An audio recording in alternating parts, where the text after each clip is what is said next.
What do you say, everybody? Hello and welcome to beautiful Thomas More Stadium in sunny Florence, Kentucky. It is the series and season finale of the Florence Y'alls against the Lake Erie Crushers. The final game of a long 12-game series against the Crushers come to a climax today. Florence ahead 6-5 in the season series. They are looking to take home the series as well, 3-1. You're listening to Frontier League Baseball on the Frontier League Network, powered by HDN, as well as the Florence Y'alls Radio Network.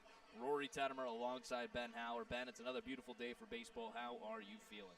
Feeling a lot better today than I was going into yesterday after the frustrating Game 1 loss, but everything turned around a little bit yesterday, and you kind of hope that it just builds some momentum with your doubleheader sweep. Really just one swing of the bat that makes you feel really good, too, and the Zade Richardson go-ahead grand slam ended up being the game-winning grand slam, too. So, we'll see if this team, can turn around that momentum a little bit. Obviously, a 5-game losing streak going into the doubleheader yesterday. Played another beatable team and another beatable pitcher. Yeah, no, it's an interesting pitching matchup here. You end up with C.J. Blowers as a starter for Florence. He hasn't started in a couple of games. His last start was August 2nd against Gateway. Blowers returning to the starting rotation since that Gateway series. He's been in the bullpen a lot, but Franel Nova, have not seen him somehow. 2-9 on the season with a 5.87 ERA. He's had 16 starts, just hasn't matched up against Florence. I don't understand how the math works out on that one, but he's someone who the record doesn't necessarily match the ERA. Usually in the Frontier League, you got a 5.6 ERA like him, you're probably winning more than 2 out of 11 games. But that just goes to show how inconsistent Lake Erie's offense has been this year. He also has had some really bad starts. He gets hit pretty hard. He throws 2 pitches. A fastball slider is his only 2 pitches he will throw. Throws about 90-92 on that fastball. And someone that I think Florence can get to. This is a team that particularly hits fastballs very well, especially at the top of that lineup. Yeah, no, I mean, just looking through, we were trying to find who hits fastballs the best. I don't know if there's a clear answer in this one, but, certainly a team that hasn't done the best against off-speeds, at least, just in things you could try and think of. Florence overall, I mean, just a very talented offense. They're able to hit a lot of different pitches, but, if you were to pick one thing, it'd probably be off-speeds over fastballs, which I'm sure is the majority of, baseball players in the Frontier League for sure. It's going to be interesting. Obviously, you entered yesterday on that 5-game losing streak. You left with 2 wins. Felt like a whole shift in the dynamic of the playoff race. You're now 3 games ahead of Windy City for that last wild card spot, but also you bring your magic number down to 8, which seems a little bit more manageable, and you just feel a little bit better heading into what is going to be a tough stretch of 3, playoff caliber teams. Yeah, I mean, Windy City's not losing very many games, and they're playing some beatable teams too, so you just really have to just focus on yourselves and win as many games as you can, especially when you get them against a team like Lake Erie, who's last place in your division. This is obviously our job to scoreboard watch, but you're a fan or particularly guys on this Florence team, and you just got to focus on the task at hand, and that's win the series against Lake Erie. You don't want to split a 4-game series with a team who hasn't had a lot of success this year. No, I mean, you haven't split many series this season for Florence. If you want to take a look at the Frontier League standings as a whole, you're 52-40. The Crushers 37-54, the bottom of the Central Division. Florence obviously still chasing Evansville and Washington, but they're kind of way out in front. You're worried about the West right now. The Schaumburg Boomers at 51-41, and the Windy City Thunderbolts 49-43. You have a 3-game lead over the Windy City Thunderbolts. They are still trying to chase down the Schaumburg Boomers. That's kind of more of their focus, trying to get a division win instead of a wild card appearance. We were listening to Terry Bonadonna yesterday. He said that would just kind of be the backup plan for Windy City right now. It would. There's no more games left between Schaumburg and Windy City, though, so that's why I think Windy City might have the mindset, hey, we control our own destiny a little bit more against Florence. They don't control their own destiny by definition against either teams, but maybe more against Florence because they have those games. It can not only win as much as they can, but they can also make Florence lose in those head-to-head games. But I think right now they're kind of doing the same thing. They're just trying to win as many games as they can. 2 games against Mississippi down, 2 wins for them. They still have 4 games this week. We'll be monitoring that score. But Mississippi, Braylon Skinner, the All-Star, has been hurt. They haven't really shown a lot of signs of life against Windy City. 2 blowout wins for the Thunderbolts. No, I mean, I think you're certainly more focused on this game at hand because you do still control your own destiny. It's a cherry on top if Windy City also loses on the same night. But as long as you bring your magic number down just a little bit and keep creeping towards that final number of 0 to clinch the playoffs, you're going to be feeling pretty good regardless of how you get there. CJ Blower's on the mound for Florence. He has made his last few appearances out of the bullpen. He's back in the rotation tonight. Pretty interesting numbers as a starter. Just 4 starts for Florence this season. He has been spectacular. 27 and a third innings pitched, just 12 earned runs, 12 walks to 11 Ks. That's a number you want to look out for. But a 3.95 VRA and a 1.61 whip. He has looked very good, really in either role, entering with a 3-1 record on the season. But what do you think of C.J. Blower's entering today? The change of scenery helped him out. Did some pretty unbelievable things. With, he was very good at Joliet last season. He was one of the best pitchers of the Frontier League. I don't think that's crazy to say. And then in Oakland, the Pioneer League earlier this season, he got hit around a little bit. Came here, he's been a totally different pitcher. Even after that first start, it's still impressive to have a sub-4 ERA after he had a really tough first start with Florence that came against Joliet just before the All-Star break. So he's hot. I mean, as far as pitchers goes, he's someone who's just about as hot as it gets. Yeah, and Florence backs him up a pretty good amount, 5.75 runs per game across those 4 starts. He is 2-1 in starting games. The team is 2-2. Florence hoping to take home the series against Lake Erie here tonight. Florence is heading out onto the field. We'll pause on our 50 West pregame show as we get ready for the biggest national anthem crowd that we have seen this season, perhaps in professional baseball, and we are excited for it. So don't go anywhere. More Florence Y'all's baseball coming up. Good crowd.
Lovely rendition of our national anthem. Now the chaos starts of getting them all off the field. That's got to be a record of some sort. It's definitely here at Thomas More Stadium, but 150 plus for the national anthem today. Rory, I hope they're not participating in the kids' run. You know they will be. You know they will be. That is going to be a lot of havoc getting them off, and it looks like we split them up down the first and third base. At least we're thinking logistically. I do like that. A smart move. C.J. Blower's on the mound for Florence, trying to claim the 4-game series over the Lake Erie Crushers. You swept your first doubleheader of the season last night with wins of 8-6 and 7-3 over the Crushers. A pretty good day yesterday for Florence. Hopefully they could keep this going off of breaking a 5-game losing streak in Game 1 yesterday. C.J. Blowers toes the rubber. 3.95 ERA, 27 1/3 innings pitched. He's picked up 11 Ks to 12 walks. Now, I will say, the 12 walks, that's heavily inflated by his first start with Florence, where he had 5 of those walks. So, almost half of his walks in just one start. Since then, he's been very good. 0 walks, 2 walks, 2 walks, 2 walks, kind of settling into a rhythm there for Blowers. Florence, obviously will take any sort of good starting pitching regardless of who it comes from. Really, Blowers has done phenomenal in a starting role. 4 runs, 2 runs, 2 earned, 1 earned in his 4 starts this season as a member of the Florence Yalls, acquired about halfway through the season in a trade with the Oakland Ballers. 2025 All-Star will face off the Lake Erie batting order. That is as follows. The left fielder, Joe Redfield, will lead things off, followed by the designated hitter, Jaron Williams. In the 3 slot, the third baseman, Pavin Parks, batting cleanup. The first baseman, Braden Joe Bear. The man on fire, hitting 5th, and over at 2nd, Luis Acevedo, batting 6th. The shortstop, Jared Watkins, in the 7th slot. The right fielder, Garrett Pike, doing the catching, batting 8th. Ian Francis, and rounding things out will be the center fielder, Nate Archer. That is still 6 lefties in the lineup for Lake Erie against the southpaw, C.J. Blowers. Blowers is a pitcher's pitcher. He is about as high of an IQ as it comes from a starting pitching standpoint. He's not someone who gets emotional while pitching. Things don't go his way. He's been very good at working around those situations. But just someone who he works quickly, but he also loves to change up his tempo. Yeah. And, every way he can get an advantage over a hitter, he can. I think he's a very rhythmic pitcher as well. Once he gets into that rhythm, he is dialed in. You will see him throw the ball, stay on the mound, get the ball, get back into the set. Almost like a robot there. And that's when Blowers is at his best, when he gets into that rhythm and he's comfortable throwing anything. Starts from the sideways windup. The first pitch to the lefty Redfield. Fouls it away. We are underway at 6:58 here on the final Thirsty Thursday of the season. Ben, you were shedding a tear, and it's the final Thirsty Thursday of the season. It's been tears all week about the final $2 Tuesday, final doubleheader in Wrestling Wednesday. Still got 2 more of the weekend series. Ground ball, sliding stop from Blomquist. Throw on to first is in time. 4-3 on the put away. Nice way to start off the ball game. Blomquist with a solid defense on a 1-hopper to the right side. 4-3 brings up Jaron Williams. Blowers also a friend of the broadcast too. He's Yeah. come on a couple of times. Someone who has aspirations of being a color commentator someday after his playing career is over. Yeah, following in his dad's footsteps, the Mike Blowers for Seattle Mariners. Let's take a look at that defense. Brodell in left, Brandon in center, Bobo in right. In the infield, it's Broussard at the hot corner, Baker at short, Blomquist at second, Zeisler at first, and Zach Beadle doing the catching. It's a 3-start series for Zach Beadle as the catcher. Kyle Harbison, a little bit of a hand injury yesterday. Ground ball, Blowers will field it towards his right side on the bare hand. Throw on to first is in time. 1-3 on the put away. Some solid defense all the way around to open up this ball game. Yeah, Blowers going to keep the ball on the ground a lot. This infield is going to get a lot of action. You saw it, the walks over strikeouts numbers, again, he inflated because of the 1 start where he had 5 walks. Also because he doesn't strike a lot of batters out. That's not, kind of the name of his game. Only 11 strikeouts with Florence this year.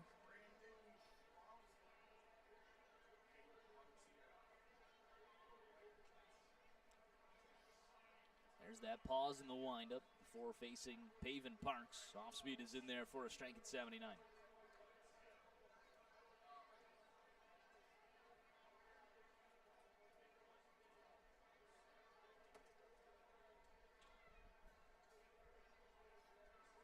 Hearing that HTN is frozen. Okay, Marley Zeisler saying it's back. Appreciate Marley Zeisler tuning in. Glad to hear from her. The 0-1. This is downstairs. Her son Hank over at first and on the verge of plenty of records. Maybe he gets them today. Maybe on the weekend series. We shall see. It only seems like a matter of time for those ones to fall. 1-1 the count to Pavin Parks. 2 away with the bases empty. Feels like the second half of the season, every day it's just been, all right, record is Zeisler going to break next? The 1-1 swing and a miss. 1-2 the count. Off speed downstairs. 2 away. Interesting to see that Lake Erie sticks with 6 lefties against them. It's a lefty-heavy lineup, but still. Well, yeah, this is a team that 1-2. Skies it out towards left field. Brodell coming in, fighting off the sun. He makes the grab, and it's a 1-2-3 frame from C.J. Blowers. We head to the bottom of the first. Florence gets their first crack when we return on the Frontier League Network, powered by HDM.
Bottom half of the first inning is always brought to you by Heritage Bank. At Heritage Bank, we believe your money should work as hard as you do. Proudly local, fiercely dependable. That's the Heritage difference. Visit heritagebank.com to find a branch near you today. Florence gets their first look at Fraynell Nova. Fraynell Nova has been with the Crushers all season. 16 starts, a 2-9 record, a 5.87 ERA. I still can't comprehend the fact that he has not matched up against Florence this year. But alas, here we are. And it is his first look at the Yalls in the 12th game of the series. He will face Marcus Brodell, Brett Blomquist, and Hank Zeisler to start things off. Florence with the same lineup as Game 2 of yesterday. Leaves Milo Rushford, Kyle Harbison, and Oscar Serratos on the bench. Oscar Serratos could be available out of the bullpen. It will be another slim-picking bullpen night, so need another good start from Blowers. Should have Barraza, Fury, and Costa available as well as Serratos. Marcus Brodell starts things off a 280 average, but the big number is the 442 on base. 8 homers to 42 RBIs. Brodell was 1 for 3 with 2 runs scored, a walk, and a K in Game 2 yesterday. First pitch in there for a strike from Nova. That's 92 miles per hour, catches the outside top of the zone. Wind of the 0-1. This is downstairs at 95. assuming a 5-man rotation for them all season long, about a 6.4% chance he would not see Florence the first 3 series. That's absurd. 3 straight fastballs to start off Brodell. 92, 95, and 94. Nova winds. 1-2 pitch. Ground ball right side, a high hopper over towards the first baseman, Joe Bear. Runs it over to first himself. That was 95 at the bottom of the zone. Now, what's interesting there, he shook off a sign. And if you're a heavy, dominant fastball pitcher, that's just for show. Yeah. Taking a look at that defense, Joe Renfield in left field, Archer in center, Pike in right. Parks over at third, Watkins at short, Acevedo at second, Joe Bear at first, and Francis doing the catching. First pitch to Blomquist. This is downstairs. He's also been a little bit faster than this 94, not quite what I expected, and heard not in low 90s. Yeah, that's low to mid 90s. Yeah. 1-0 upstairs, 93. 2-0 the count to Blomquist. Blomquist 4 for 4 yesterday with a RBI and 2 runs scored in Game 2. That was overshadowed by a 3 for 4 night and 6 RBIs, plus the grand slam from Richardson. Swing and a miss. 2-1 the count. But Blomquist just keeps going on his incredible season. Now at a 340 average. 2-1. This is upstairs. Might be a lot to ask, but getting up to 20 home runs, I think, would seal the deal on his Rookie of the Year. Currently at 16. 3-1, fouls it away. To me, it's already sealed. But I really don't know what other rookies there are. I can only think of take John a look Ponder. at the list. And Ponder missing a little bit of time with that injury. I'm not sure. Is he back playing yet with Evansville? I don't know.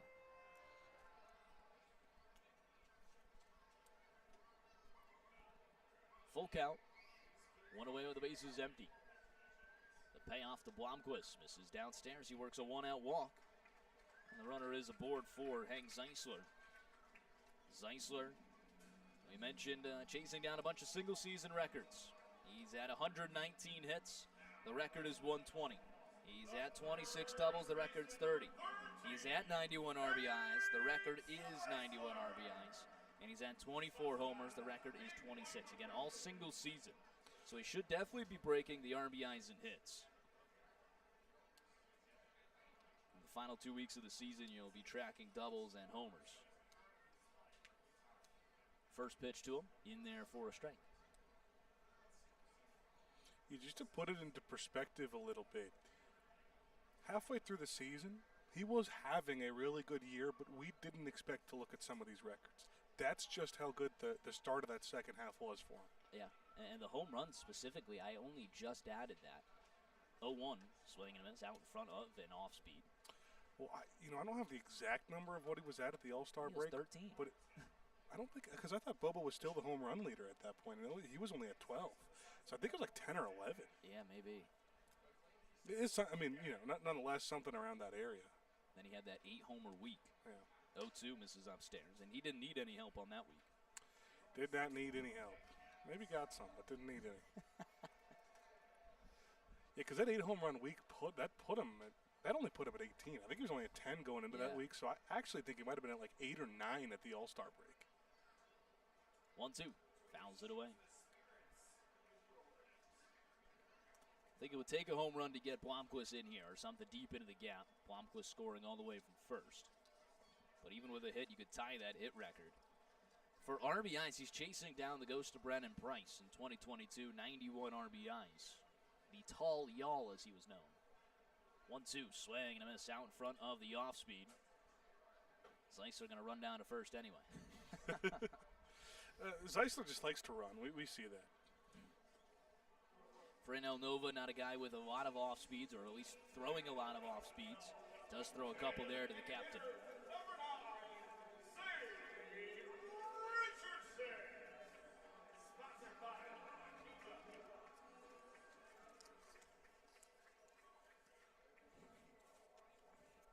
Brings up Zayden Richardson, 3 for 4 with 6 RBIs in his only game yesterday. Had the big swing, that grand slam.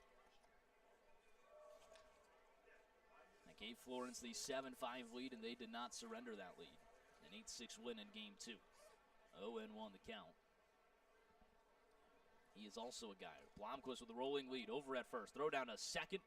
Not in time, and gets away from the second baseman Acevedo. Blomquist works a stolen base into scoring position with 2 outs. We don't see it a ton from Blomquist, reason being simply because of the guys who are behind him. But, he's got that ability. He's fast. He's a middle infielder. He's 7 for 7 in stolen base attempts this year. Maybe he had him if he catches that cleanly, but it's hypothetical. Richardson now at 57 RBIs after the big night and 10 homers. Joins the double-digit club.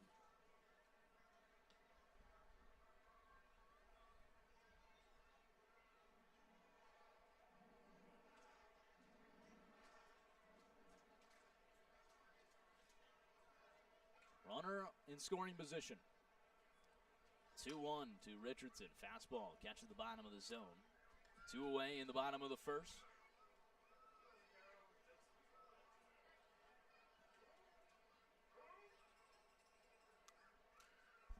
Freynell Nova in the, is that teal glove? 2-2, check swing. Goes all the way around, called by the first base umpire, and that will end the inning. 2 Ks for Freynell Nova. Florence strands 1 in scoring position. We head to the top of the second, scoreless at Thomas More Stadium. When we return on the Frontier League Network, powered by HTL.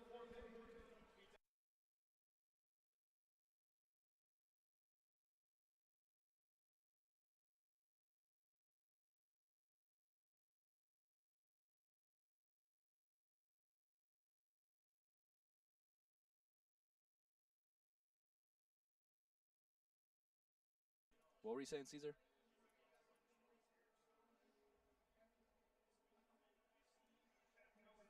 Okay, someone had just told me, some fan had told me that it kept freezing. So I just wanted to make sure it was covered.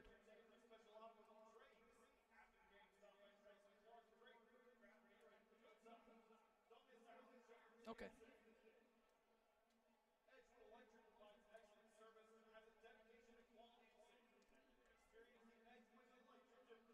Perfect. Thank you.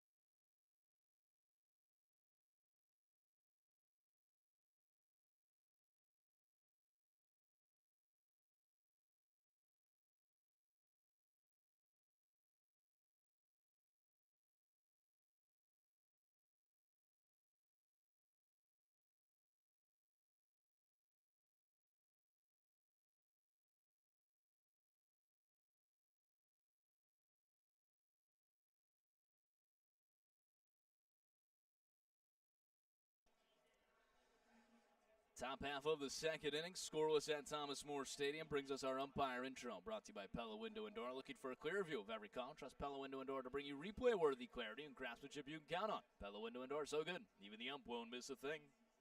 Braden Jobert, Luis Acevedo, and Jared Watkins start things off against C.J. Blowers, following a 1-2-3 frame. That's 4-5-6 for the Crushers.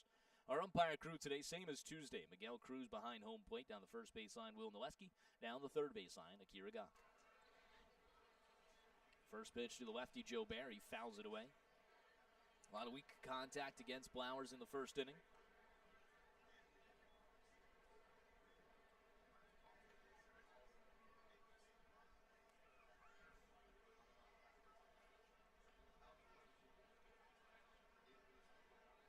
Winds and delivers the 0-1. Drilled out towards right field. That's going to drop in and go all the way to the wall. Bobo does field it nicely, trying to stretch for a hustle double. Throw comes in. Tag applied. Is in time.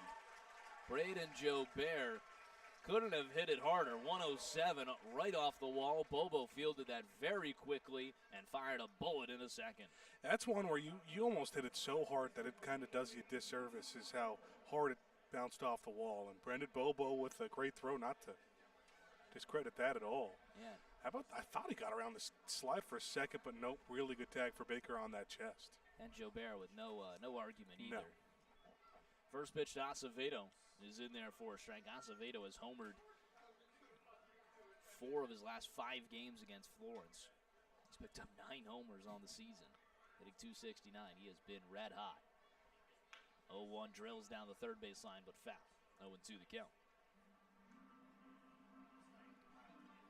C.J. Blowers, last time facing Lake Erie, 4 innings pitched, 4 hits, no runs, a walk, and 2 Ks. That was on August 19th. And then his last time out against Evansville, inning and a third pitch, 2 hits, no runs, no walks, and no strikeouts. Got out of that Sunday game. 0-2 quick pitch, fouls it away. He loves those quick pitches.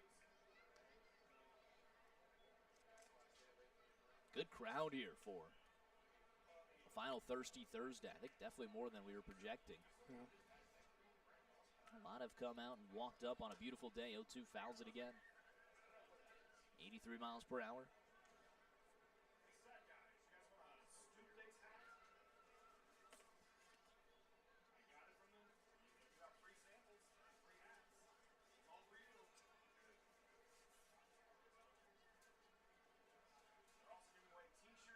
Third base side of the rubber. The 0-2 ground ball, high chopper, over towards the third baseman, Broussard. Throw across his body is in time. Hank Zeisler with a nice grab at the bottom of the turf for out number 2. We're getting some really good defense right now, too. Broussard was hurried a little bit on that. Is that a scoop at all? I think it is. Watch it again.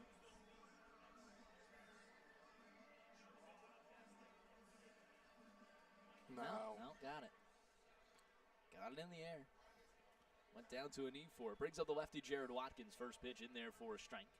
80 miles per hour. Good first pitch curveball. And he gets right back on the mound. Blowers in that rhythm that we were talking about on the 5th West Spring pregame show. 0-1. Fouls it away, quickly up 0-2. He allowed the hit to open up the inning, but an assist from Brendan Bobo in right field wipes him off the base paths.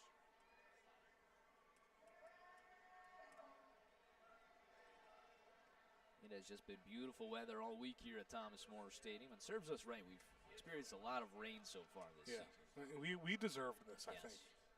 We earned it. 0-2. Missing upstairs. I definitely do. You, Wind is whipping out towards right field. Quick pitch here, 1-2, slider outside, no good. You gotta stay on your toes with Flowers. It's a different rhythm. It is. Every time.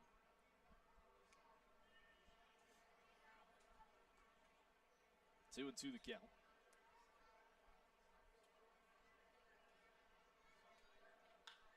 Drilled out towards right center field. That's going to drop in for the second hit of the inning. 2 away and a base runner over at first. Cut off in the gap from Bobo nicely. Brings up Garrett Pike. Yeah, Watkins is good for some of those. Look, he's been cold recently, but he's still that veteran presence in the middle of the lineup. So you can't dance around. Pike not in the lineup for Game 2 yesterday. Game 1, he finished 0 for 3 with 2 Ks. He's hitting .276 on the season. First time working from the stretch for Blowers. First pitch is in there for a strike, 77 on the off speed. A beautiful breaker there from the lefty out of Washington. Out of Graham, Washington. 0-1.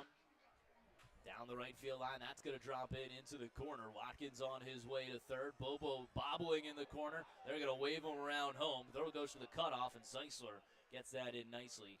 We're waving him around and gave him a late stop sign. It's a 2-out double for Garrett Pike. Runner second and third and 2 away. Hey, Bobo took a little extra deep breath on that one, too. Again, another good throw from him that maybe saves a run, but the only reason the run had to be saved is because of the bobble in the first place. Lawrence gets a little bit of a break there, but that's 3 hard hit balls. It's still a chance to get out of the inning unscathed.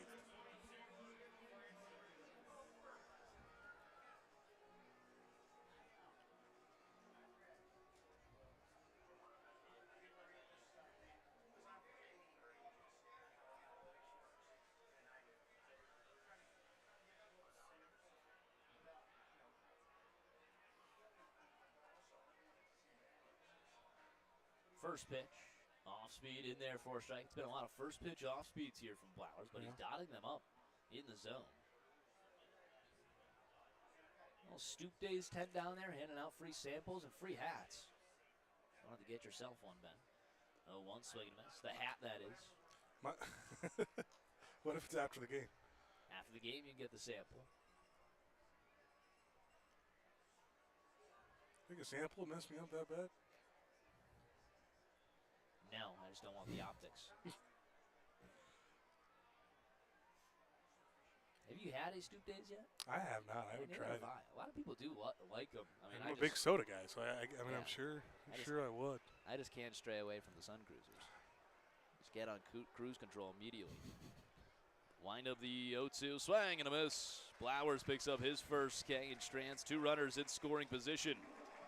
3 hits in the inning for Lake Erie, but nothing to show for it. Florence gets another crack at the bottom of the second. When we return on the Frontier League Network, powered by HDN.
Bottom of the second, a look at our Thomas More scoreboard. Always a scoreboard partner, Thomas More University. There you'll be able to take your life and your career as far as you want it to go. Apply and donate today at thomasmore.edu. Brendan Bobo start things off for the Gulls. Florence looking for their first hit. They got Brett Blomquist on a walk in the first inning. First pitch misses outside at 94 from Freynell Nova. He picked up 2 Ks to end the first. Brendan Bobo so far in this series is 2 for 10 with a home run and RBI. 2 runs scored, a walk, and 5 Ks. That one's fouled away. Kind of hoping Bobo, this is a game where he could break out a little bit. Not that he's been in a long-term slump, but just after a struggle in Game 2 yesterday. He'll still hit a home run in this series, but someone who hits fastballs really well, and that's what Nova is, a fastball pitcher. 1-1, swing and a miss. There's that off-speed downstairs. He's only thrown that to Zyso, Richardson, and now Bobo. He was straight fastballs to Brodell and Blomquist.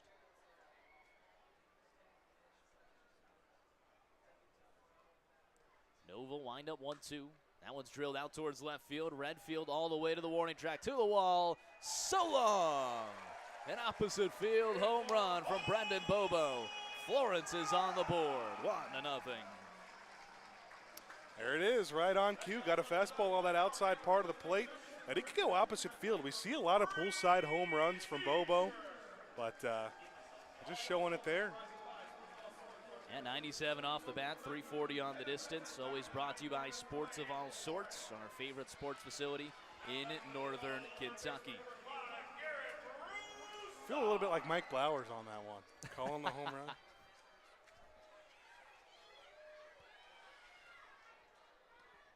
First pitch to Garrett Broussard, misses inside. Yeah, Mike Blowers, just epic call that. You know, we had to put 2 and 2 together once I heard it again. Yeah. I was like, wait, that's CJ's dad. Extremely viral clip. I mean, everyone in the baseball community online. If you're chronically online and you love baseball, you know what clip we're talking about. It'll come up every couple months or so for me. It's one of those ones where it's like, it feels like it's, however many years ago today, like 7 times throughout the year. That and the Jose Batista fight with Rugnagdor. Apparently that fight happened 11 times that season. Yeah. Or the same one with Tim Anderson and Ramirez. 1-2 the count to Broussard. Florence on top, 1-0. Off-speed college, strike 3, bottom of the zone. Dots it up there. That's the 3rd K of the day for Nova. Nova, not a guy with a lot of high strikeout games. He did have his best game overall against Mississippi. 7 innings pitched, 1 run, and 10 Ks.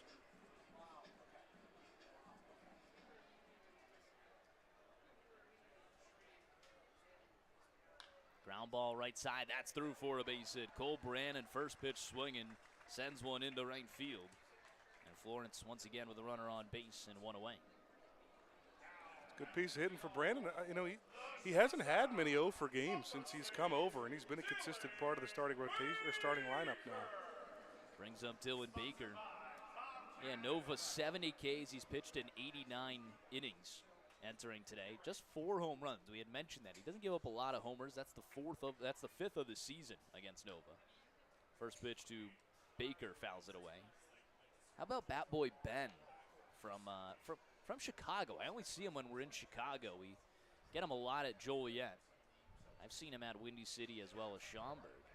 He made his way to Florence. Pickoff attempt, nothing going. He brought the lineup card out today. He did.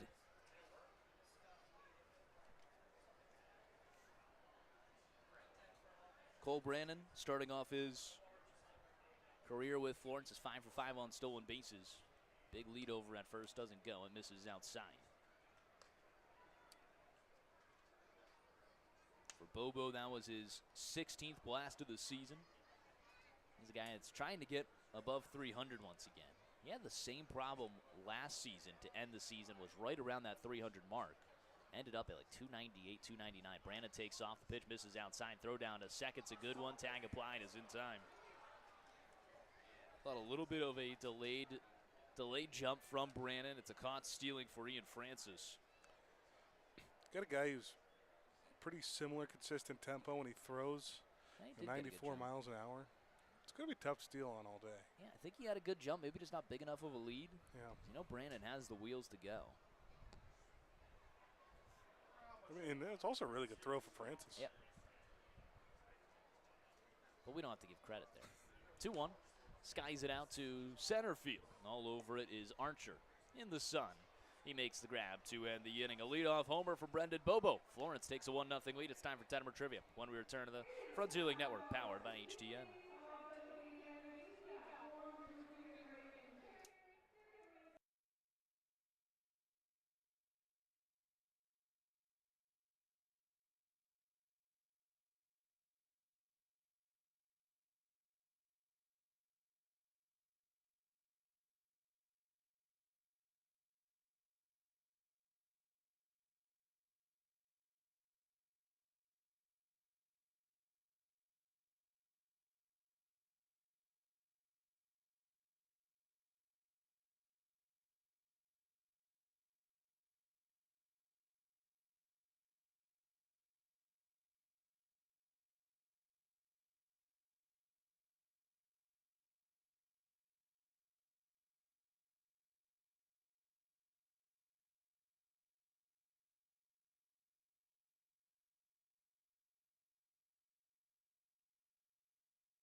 Top half of the third inning. Florence with a 1-0 lead. C.J. Blowers out for his third inning of work. Always brought to you by the Roar Agency, located in all 50 states across the nation. Feel the Roar difference with Roar Insurance. Visit us today at roarins.com. Nathan Archer followed by Joe Redfield and Jaron Williams. It's 9-1-2 for the Crushers. Blowers gave up 3 hits last inning. Was able to keep them all from scoring. It was an interesting top of the second. 3 hits. One of them being a double. Another one that hit off the wall, but he got some really good help from defense and a couple of good throws for Bobo. Off speed is missing at the top of the zone. Connected on TrackMan. San Miguel Cruz's last game here in Florence was an 83% on Tuesday. I think even Cruz will be one of the first to tell you, too, that it was not his best day behind the plate. Gets the makeup call at the bottom of the zone, 1-1. That was the game that Joe Shadler, the Batman, got ejected in. 1-1. Grounder right back over to Blowers. Fields it off of the backhand. It's a bobble. Throw still on to first, and Zeisler with a good job just keeping that in front. Yeah, that's still a good play for Blowers after the bobble, obviously. And I like Zeisler's deke a little bit, too. He tried to fake like that ball got away and started running towards the foul territory to see if you could get a turn there from Archer, but that's going to be one ball that goes about 10 feet. Now that'll be an E1.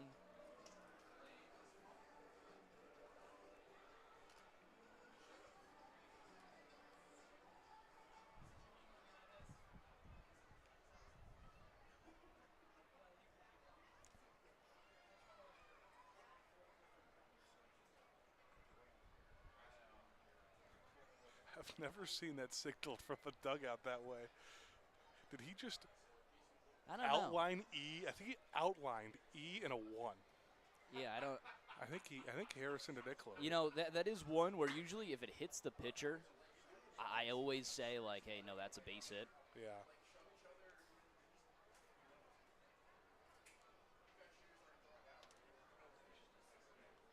I mean, the universal signal is thumbs up, hit, thumbs down, in.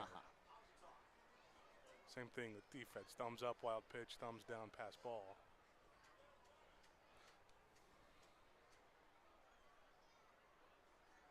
Joe Redfield at the plate with a 2-0 count. Runner on first either way. Nobody out here in the third. The third always brings us our Tettemer Trivia. Way it works, I read a question top half of the third, give you guys the answer in the bottom half. You have the opportunity to play along. Head on over to Twitter. The question is live. Are Tettemer9 or Florence_Y'alls? Comment your guess in the comment section. I'll shout you out here on the broadcast. That one's in there for a strike. 2-1 the count to the leadoff man, Redfield, who grounded out to second his last time up. Our Tettemer trivia today revolves around Zade Richardson's game last night. Zade Richardson yesterday was 3 for 4. Ground ball up the middle. That's through for a base hit into center field. Staying put at second will be Nate Archer. How about that? Kobe Foster Yeah, that's what I was trying to point out to you. is in attendance. I was like, man, this guy looks a lot like Kobe Foster. Wait, we play Washington on a Friday tomorrow. It's probably going to be Kobe Foster on the mound. Yeah. So you drive up separately from the team to. They probably might not have gone on the recent road trip. Maybe, I don't know. Are they in in Gateway right now? I think so. Yeah, they're in Gateway.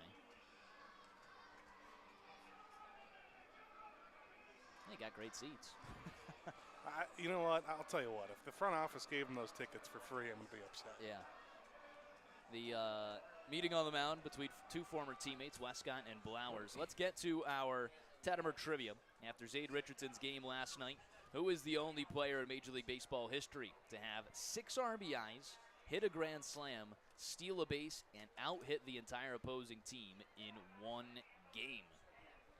Again, Zade Richardson last night had 6 RBIs, a grand slam, and was 3 for 4. He didn't steal a base or out-hit the entire opposing team. But in this case, we're looking for the only player in Major League Baseball history to have 6 RBIs, hit a grand slam, steal a base, and out-hit the entire opposing team in Game 1.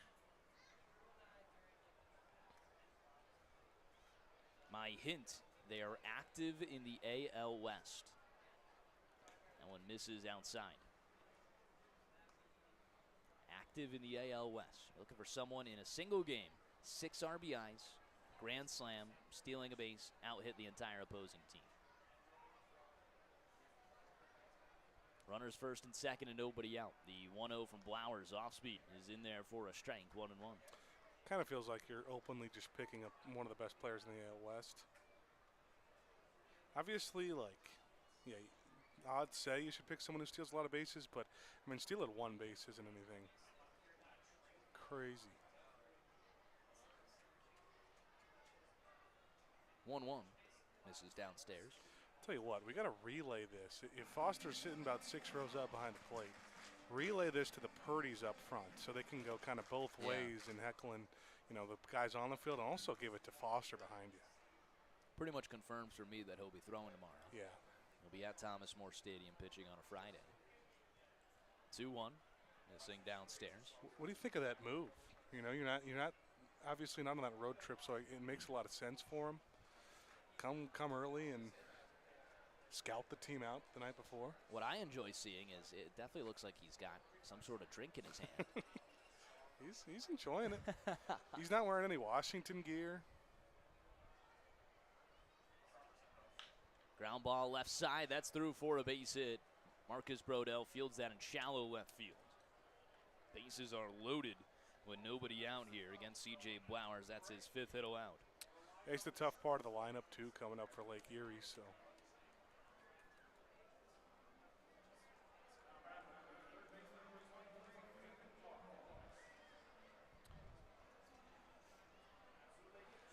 This Tettemer trivia, you're looking at Trout, Tuve. Kind of liked Raleigh, even though obviously he doesn't steal many bases. But, again, you're stealing just 1 base in a game. Weird things happen. Probably won't go him. Well, if you can remember any grand slams that last year, you automatically give yourself a chance. That one's into center field. Cole Brandon can't get there. 1 run comes in to score. Another stop sign. So just station to station, it's an RBI single, 3 hits in a row. And all 4 have reached base in the inning. Yeah, Lake Erie's had a really simple approach here. They're not doing too much and just lining these balls. Second time around against C.J. Blowers. And this is, you're starting to get into dangerous territory a little bit too. That ties the game up at 1. Brings up the lefty Braden Jobert. He singled his last time up, drilled it into right field, and Bobo threw him out trying to stretch it into a double.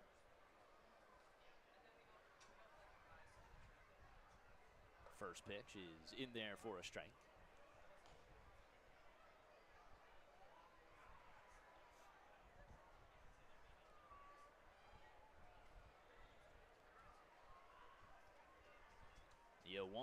Skies it high in the infield. Making the early call is Garrett Broussard. It's an infield fly. That's a big timeout for C.J. Blowers for out number 1. That is big. Hopefully he could settle him down a little bit. Someone who's killed you too in Joe Bear. I mean, the guy going up's killed you too, but.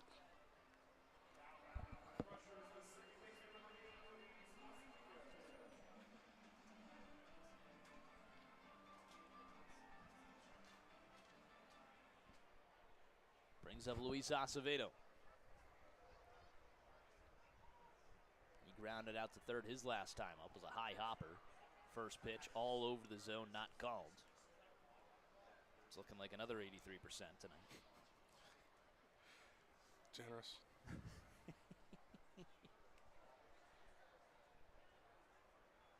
The 1-0. Off speed. Again, touching the zone, not called. 2-0.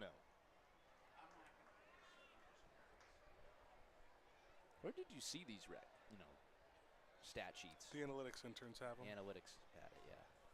Makes sense. 2-0. Drills it out towards center field.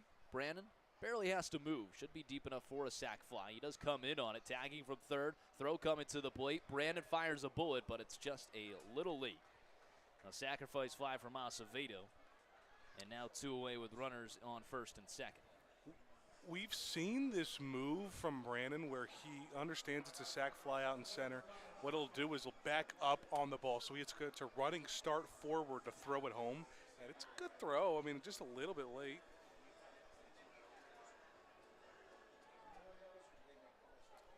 This early in the game, that is a situation where I think both teams are happy with the outcome, especially with Lake Erie had the bases loaded with nobody out. What you do there is you just let it drop and then you turn 2 in the infield because you're that close. That'd be tough. That one misses high and inside to the lefty Jared Watkins. He singled his last time up. That's one I'd pull out in softball. Doing that on softball.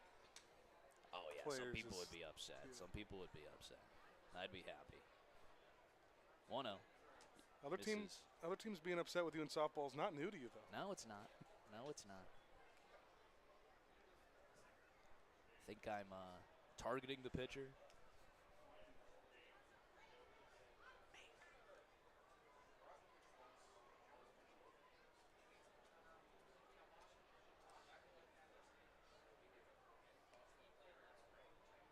2-0 into center field. Brandon coming in on it. He can't get there.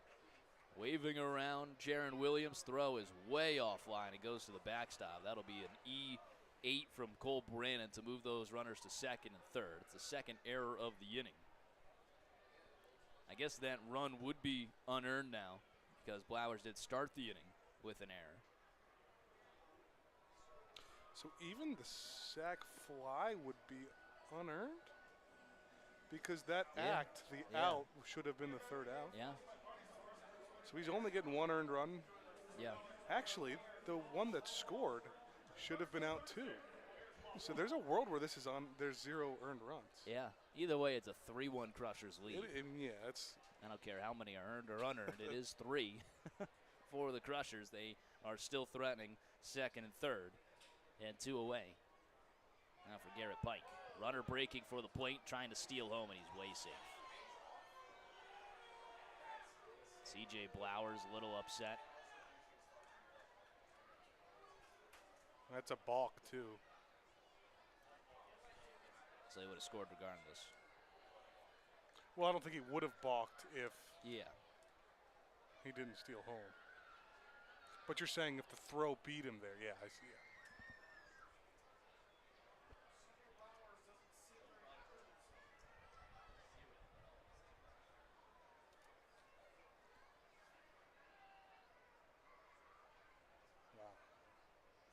So Blowers with the error on the first batter will actually save all the runs this inning. That one's skied out towards right field. Bobo trying to find it. Is camped under. He makes the grab. It's a big inning for Lake Erie, a 4-1 ball game. All 4 will be unearned for Blowers. And we head to the bottom of the third. It's time for the Answer for Tettemer Trivia when we return to the Frontier League Network, powered by HDU.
Bottom half of the third inning. 4-1 Lake Erie. Florence gets their third inning against Freynell Nova. Zach Beadle, Marcus Brodell, and Brett Blomquist. 9-1-2 due up for the Yalls. Chasing once again. Nothing new for Florence. Been chasing the last couple of games, so we're able to make that big comeback yesterday with a 5-run fourth. Zach Beadle at the plate. First pitch is in there for a strike. 93 on the fastball. We are playing Tettemer trivia after Zade Richardson's big game last night. Who was the only player in Major League Baseball history to have 6 RBIs, hit a grand slam, steal a base, and out-hit the entire opposing team in one game? Now it's a grounder over to short, 6-3 on the put-away at Beadle.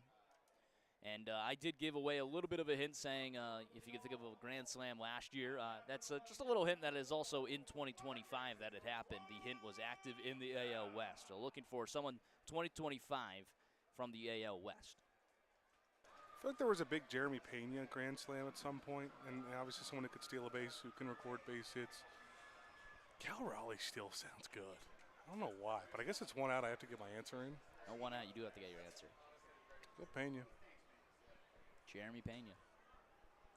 Florence trailing 4-1 in the bottom of the third. I'll tell you what, for some reason I do really remember a J.P. Crawford grand slam. What I've learned in Tettemer trivia is if stolen bases are, or part of the question, do not pick J.P. Crawford. Even if you want to do it, don't do it. There you go. Well, maybe that was one of his 24 in his career. One of his 7. 1-1 the count. Let's get to some of our guesses. Jordan Alvarez was the guest from Tyler Douglas. Corey Call said Jose Altuve. 1-1 misses outside. Zach Jury said Josh Naylor. Cam Beatty said Nicholas Kurtz. Lou DeVolio said Mike Trout. Andre Padavani, Jordan Alvarez as well. We will be without Rich Tettemer for the foreseeable future for these Tettemer Trivias. Will be on a cruise. So won't be active on the Tettemer Trivias. 2-2 drills it into center field. Archer is right at it. Makes the grab. It's 103 off the bat, but a fly ball to center for out number 2. We do also have Laura Renke tuning in. Laura Renke said she's sitting at home with Tyler Schoenfeld after his surgery today. Go Yalls. I am sending prayers to Tyler Schoenfeld. Hope it was a successful surgery. That was on his shoulder. Ground ball over towards the second baseman. It's a one pitch out of Blomquist and a quick 1-2-3 from Nova. Did not get to the answer. We'll get to it in the fourth when we return to the Frontier League Network, powered by HDN.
Top half of the fourth inning. Florence trailing 4-1. Ben Hauer on the mic with C.J. Blowers back on the mound. All right, you got to give us that Tettemer trivia answer, though, as we see Blowers back out for his fourth inning of work. He had Francis' second plate appearance. Francis Archer, top of the lineup in Redfield.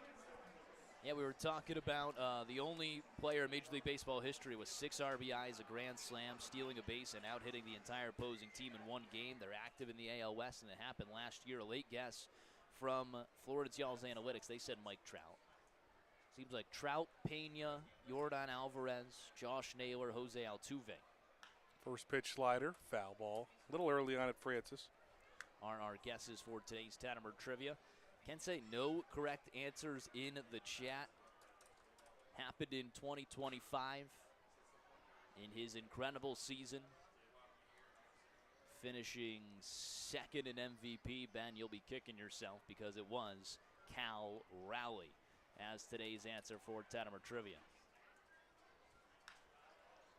Well, one's cranked out the center. That'll one hop in front of Brandon. Another base hit here for Lake Erie. That's already their 8th now, and 3+ for Flowers.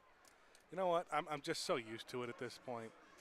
I think if I went with my second pick on Tettemer Trivia, I think I'd have a 50% rate. It's possible. It was the gut too, and I said go away from the gut because that usually works. One on, nobody out. Here's Nathan Archer. Started that long top of the 3rd, reaching on an error by Blowers. First pitch slider off the plate for ball 1. Yeah, so Blowers so far 3+, 4 runs. None of them are earned because of an error at the very beginning that Blowers saves himself with. But 7 hits now on the day, or 8 hits now on the day. Just the 1 strikeout. And this one's hit the opposite way through the left side of the infield, hit a lot softer, but back-to-back leadoff singles for the 8-9 hitters. Francis and Archer, and Blowers going to have to work around some damage again. It's weird saying it again for the second time, but it feels like a game where, even on some of these misses for Blowers, they are just hitting at will. They did so similar against Evan Webster. The man that came in to, provide some relief for the bullpen was Oscar Serranos. He'd be available today. I'll say this.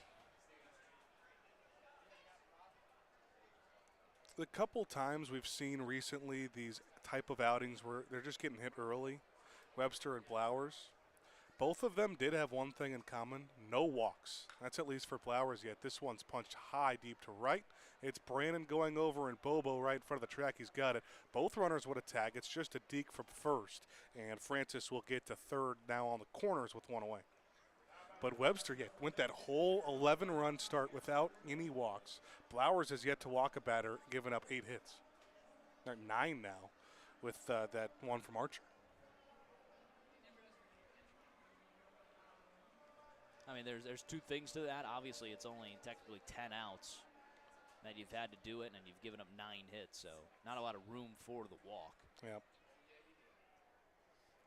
Joe Redfield grounded out to second and a single. He's 2 for 2 today.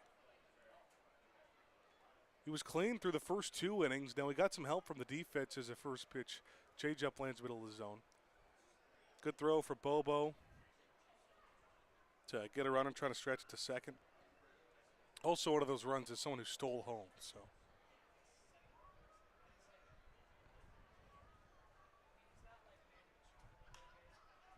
Another high fly ball, right field, good depth to be a sac fly, foul territory. Bobo does catch. Don't know if that's fair or foul. Run definitely scores. Throw goes to second, and Archer does get to second.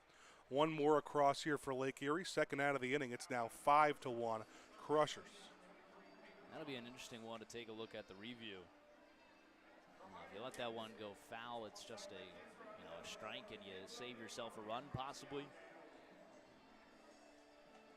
Florence came back in a shorter game, 7-inning game, down 5-0. Now down 5-1 here in the 4th. That was last night, the second game of a doubleheader.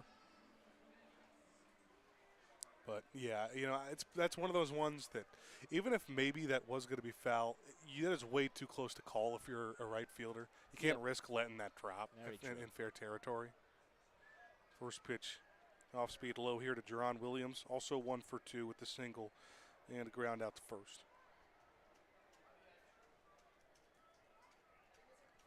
Williams now in a smaller sample size with Lake Erie. Because he's a recent addition, he's played so many of his games against Florence too.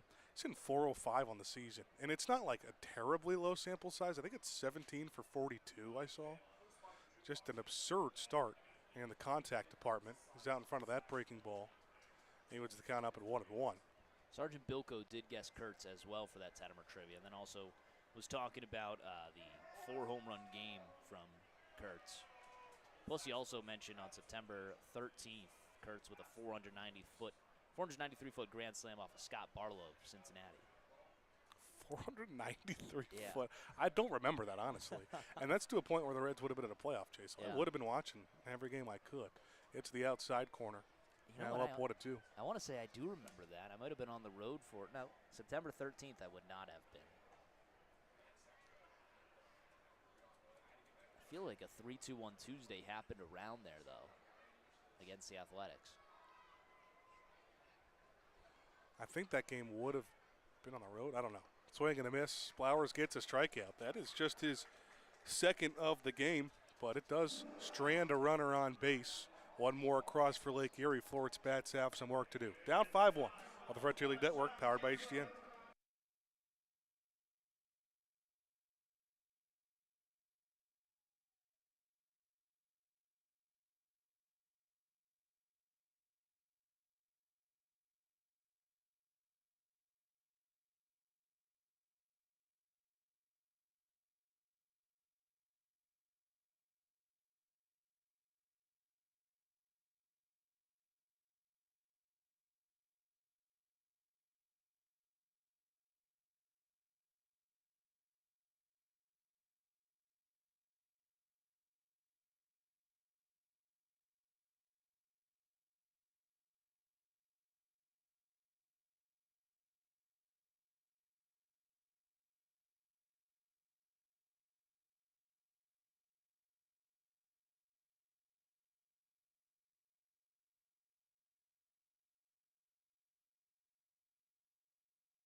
Five 5-1 Lake Erie lead. All 5 runs coming in the last couple of innings, and Nova's starting to settle in a little bit. Now in his 4th inning of work, the solo home run for Bobo is the only run of the game for the Florence Yalls. Just getting the kids' run done. I don't know if we got a lot of those national anthem singers in the kids' run. It was another long one. Again, the last Thirsty Thursday of the season here in Florence, and a really good crowd. Trying to not only get that last $2 beer game, but also wheel the Florence Yalls to a playoff spot. Now up 3 games on the Windy City Thunderbolts, trying to get their first appearance since 2021 in the Frontier League playoffs. 3-4-5 for Florence. Zeisler, Richardson, and Bobo. This is the spot where you'd be okay, starting to run. Florence was down by 5-0, or down by 5. Score of 5-0 yesterday. Going into the 3rd for a 2-run Zade Richardson double, got him on the board. 4th inning is when Zade Richardson struck again, hit a grand slam to put Florence on top 7-5. First pitch fastball is way off the plate. Here it is Zeisler. Struck out swinging his first time. Nova's got 3 strikeouts through 3 innings. You usually don't see a ton from him. And Zeisler goes after a pitch way downstairs. It gets all the way to Lake Erie dugout. Now it's 1-1. It's not a secret that Florence has struck out a little more than they would like these past couple of weeks. Strikeouts, the left on base are 2 things that I'm trying to get those numbers down.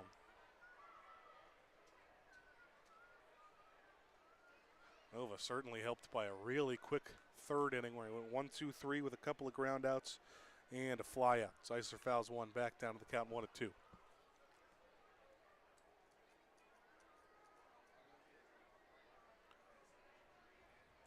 We'll be scoreboard watching Windy City as well as Schaumburg. Zeisler hits one into right field. He'll dunk in for a hit right in front of Pike. Trying to get a rally started. Zeisler, the first one to reach. That does mark hit number 120, tying the single season record for Zeisler. Unfortunately, no one on base to get that RBI. And is the next RBI and hit now that would break those single-season records. Richardson, the hero yesterday with one on, nobody out.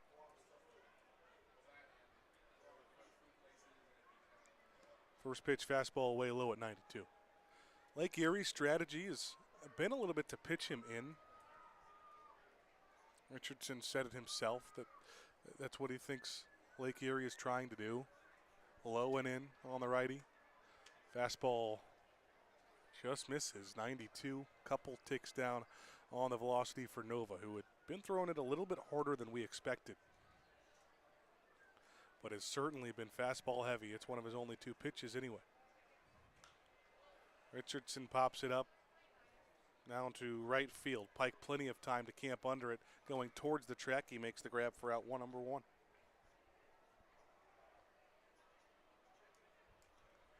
One down now for Bobo. Zeisler can't advance to second. Last time he was up, he got a fastball on the outside quarter and just punched it the opposite way. Sent Redfield back and hit to the Florence bullpen for his 16th home run, 73rd RBI on the season. Punches another one foul. So impressive. I think there have been some rough spots for Bobo, but they're never too long. He's usually pretty quick in breaking out of a slump. To still be able to have 73 RBIs hitting right around 300 with those slumps just shows the kind of hitter he is. Leaves a fastball alone way off the plate. Kind of mentioned that this could be a good game for Bobo because of how fastball heavy Nova is. Kicks it, fires the 1-1. Throws that slider, tipped by Bobo. Put it down 1-2. Runner on first with 1 out. Swing and a miss. Puts that slider low again. And Bobo went after it, back-to-back pitches. He's down on strikes. Good response here for Nova after a leadoff single. Florence not trying to strand a runner. They've only left 1 on base through the first 3 innings. Again, the 1 run coming on a solo homer. Then they had a walk for Blomquist in the first. After the homer, he got a single for Brandon too, but he was caught stealing. First pitch to the third baseman, Broussard, is low. Broussard, one of now the 4 strikeout victims of Nova. Struck out looking on 3 pitches in the second. Another slider out in front. Florence and guys that don't, Florence and pitchers that don't have a lot of strikeouts don't go well with each other because the Yalls themselves just strike out a lot. Yeah. That's what you're seeing today from Nova. And one bounces in the dirt and will let Zeisler jog on down to second base. He was dancing around over at first before Nova came home. He's in the scoring position now.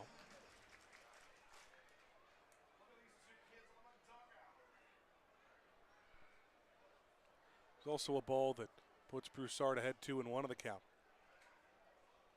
Nova has not had a runner in scoring position yet today.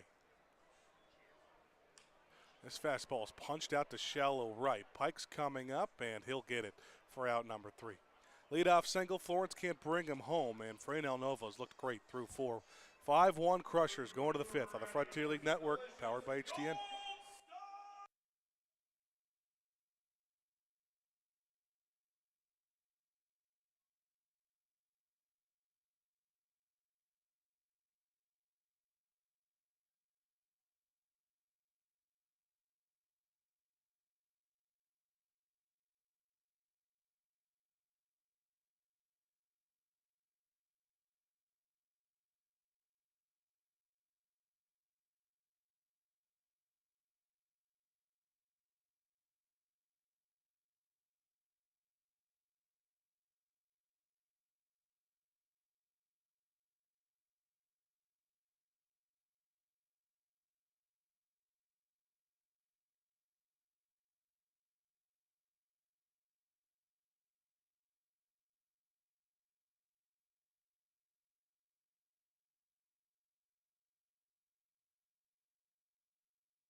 Flowers back out for his 5th inning of work.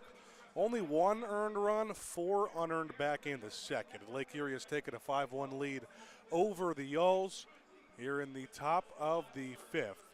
Another beautiful night from Thomas More Stadium here in Florence, Kentucky. Temperature has certainly died down a little bit, and I am certainly happy about that.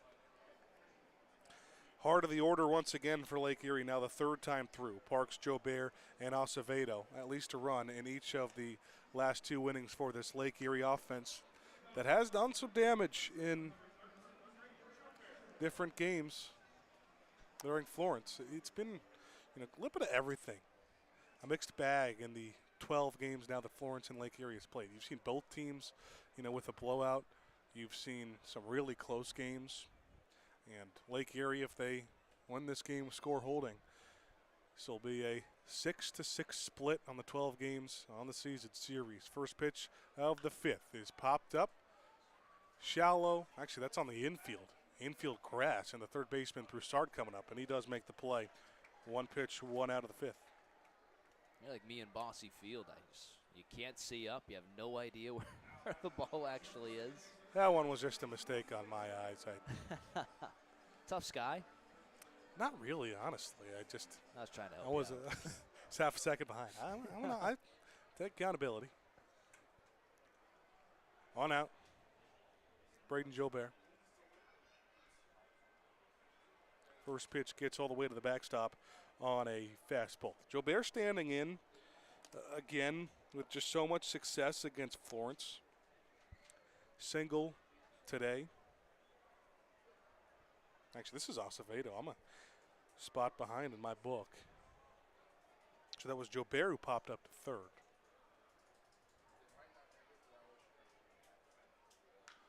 Acevedo turns on it early. Point still stands about Acevedo, also someone who's had plenty of success against Florence.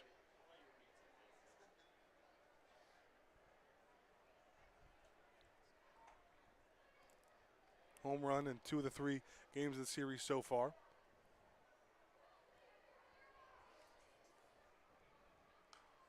This one's popped up as well. Might actually get out of play down the first base line. 4 1/3 so far for Flowers. He's given up 9 hits, just the 1 earned run. 4 of them unearned. Hasn't walked a batter. Got the 2 strikeouts. Got 1 to get him out of the inning in the 4th. Long wind up for the 1-2. This ball's turned on. Foul, though. Gets up in the Furniture Fair Terrace deck. I think it landed in one of those luxury seats. Those are luxury seats. Yeah, you took a nap on one of those earlier Tell today. you what, I didn't take a nap. I actually did take a phone call out of the Terrace deck today. Furniture Fair Terrace Club. Phone call. Grounder left side, a long run for Baker going towards second base. Throw across his body in time. Boy, that's a nice play for Baker. Yeah, that really is. I mean, extending the range for sure. Baker all the way on the forehand. Still, I wouldn't say a snow cone on it, but end of the glove. Good adjustment on the throw. Really nice. Yeah, there's something about just like an empty ballpark. It's just got a great aesthetic. So just chilling out there today. That's why you probably couldn't find me if you needed me. Off speed catches the bottom corner here to Jared Watkins, the Lake Erie shortstop. 2 for 2 with an RBI. A couple of singles for the vet. Almost hit him. It's his 5th year now with Lake Erie. All-star back in 2024. It's been cold as of late till today. Batting average tailing down now, just hitting .251 on the season. 1-1, hard grounder. Brett Blomquist is right there to swallow it up and throw to first. That is Blauer's second 1-2-3 inning of the game, first since the first inning. Florence still trailing by 4, halfway home. Bottom of the 5th on the Frontier League Network, powered by HTM.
Here comes Franel Nova now for his 5th inning of work. He has been absolutely outstanding for the Crushers. Just the 1 run on a solo home run. That's really the only mistake that he has made today. That was to Brandon Bobo.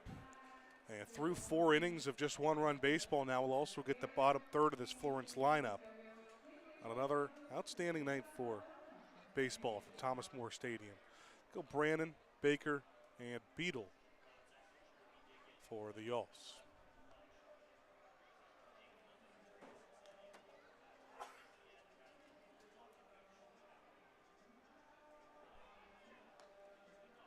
Scoreboard watching again. Nothing in Windy City, Mississippi, but Evansville does have a 1-0 lead over Schaumburg. At this point in time, we're probably happy with that. Rooting on Evansville over Schaumburg. Schaumburg, another team that could, be chasing Florence. Just a game behind them. Got a 3-game series against them next week, though.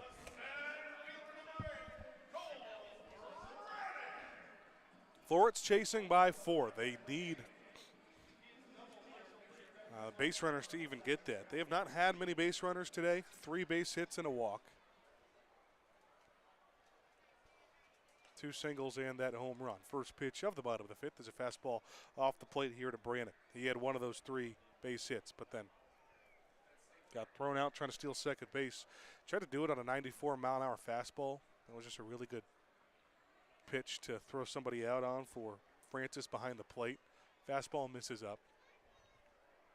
Got a couple panels going haywire on that scoreboard out in left field.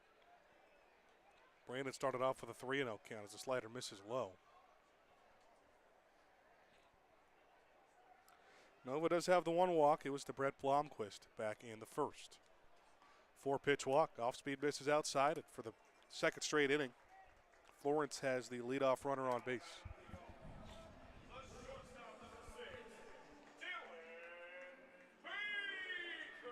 When they went down by 5 yesterday, they proceeded to load the bases in back-to-back innings.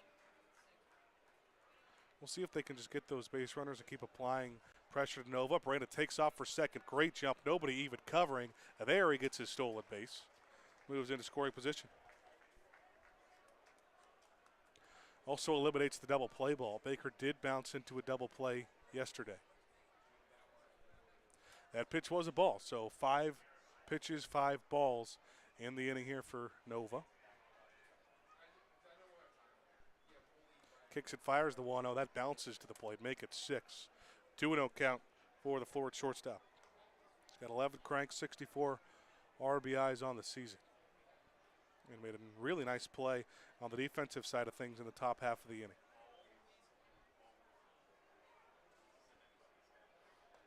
Takes a 2-0, kind of a get-me-over pitch right down the middle of the plate. That's the first strike of the inning. Both teams, I would say, maybe a little thinner on the bullpen side, naturally because of the doubleheader yesterday. This is the 4th game of the series. Fastball misses out this time at 90. Velocity starting to tick down a little bit, too, for Nova. Florence really only has about 6 options in their bullpen right now anyway because of the expanded starting lineup. 3-1, he is called a strike at the knees. Baker started to throw his bat like that might have been ball 4. Just barely caught a piece at his knees on TrackMan. Nobody out. Runner on second. Payoff pitch incoming to Baker. Short look at second, comes home, and Baker spoils it. Punches it foul opposite way. 4-run lead. Lake Erie also out hitting Florence right now, 9-3. Baker takes his time out late.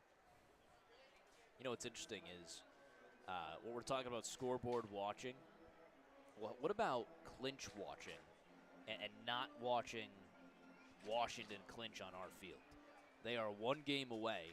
They are in with a win over Gateway or a Windy City loss. I'm praying for one of those. I can't see it happen on our field. 3-2 is hit hard into left field. Will it stay fair? And it does not. Wow. Just curled in foul past that left field line. You said at the beginning of the season, I mean, there's barely any room for it to bounce foul over there. Guess that was one of those rare situations. We'll have to do the 3-2 again. And you know what? There's not a single replay in this stadium that could get to that camera angle and still see down the full line. Yeah, it's tough. You know, it's about a foot, I would say, there of actual room. Danny Heinz at the, that's a fair ball. Kind of Heinz just put on the umpire. We should have a full 6-man umpiring crew like they have for World Series. Another 3-2 coming to Baker. Now the 8th pitch of the AB. This one's skied out to left center. Redfield and Archer both over. Diving play. It gets down. Brandon just now breaking for third, so he's held there. But Baker gets all the way to second. Double for Dylan Baker. That is one of the rarest advancements you'll see. Only advancing one base after a double for the runner on. So second and third now with nobody out. Again, down by 4. I think you're happy to get the base runners with nobody out. Take a look at it again. That just barely gets under his glove. But again, Brandon at second, he has to wait to see it drop. And with nobody out, they don't want to make a risky send. Brandon Sittinger, the Lake Erie pitching coach, out to have a conversation. What a 4-man conversation right now between Sittinger, the pitching coach, obviously the catcher, Francis Nova, the pitcher, but also one of the team leaders and second baseman, Luis Acevedo, is over to join in on the conversation. Opportunity here for Florence. You have the 9-hole hitting Zach Beadle coming up, who has come up in clutch situations this year, still looking for his 20th RBI of the season. 2 homers. I would say both of those home runs have come in big spots. One ended up being a game-winning 2-run shot, or I think it was a 3-run shot against Gateway. Had another 2-run home run. Put Florence on top of a game they eventually lost this last weekend at Evansville. So 5-1 Lake Erie in the bottom of the 5th. Brandon's at third, Baker's at second. Still nobody out of the inning. Beadle into the box. Takes a first pitch slider. Top of the zone, but called a strike. 82 miles an hour on it from Nova. Beadle was 2 for 3 in that game 2 of the doubleheader yesterday with the strikeout.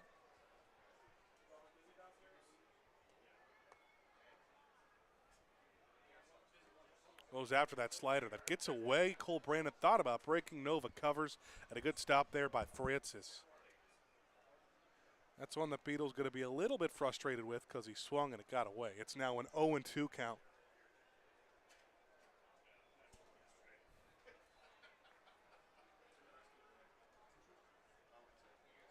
And a strikeout here would just be huge for Nova. He's got 4 of them already today.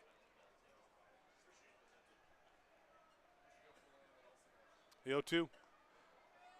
Runs just a little bit inside. Beadle thought about going, but a good hold. The outfield is playing pretty deep, especially left field. Redfield's way back there. Both Brandon and Baker can run pretty well.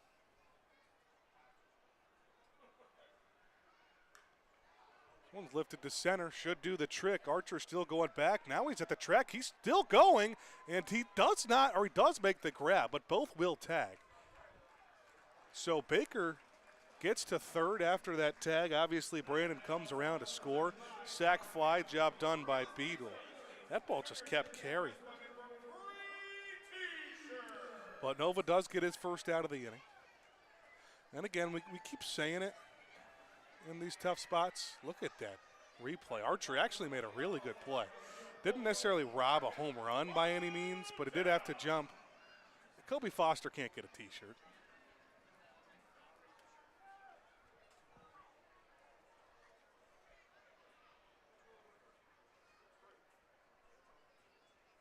And Marcus Brodell swings first pitch and grounds it up the middle. That will score another. And Florence has cut the deficit to 2. That is a huge spot for Brodell. As Baker comes around to score. Really good heads up running there for Baker too to tag on that last fly out.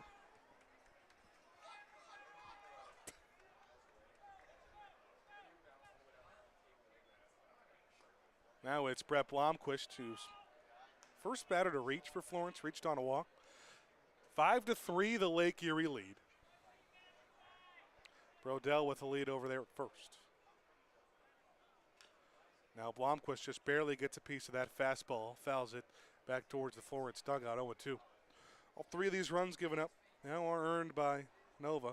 Point I was getting to, I say it every game, sometimes we have seen Florence go down, 4, 5, 6 runs. Don't need it all back in one inning. 2 or 3 spot to just get you back into the game and make it feel like a close game again.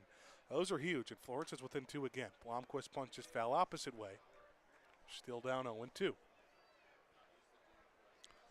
question becomes, what do you do with Blowers? Obviously had probably his best looking inning besides the first inning. There on the top of the 5th.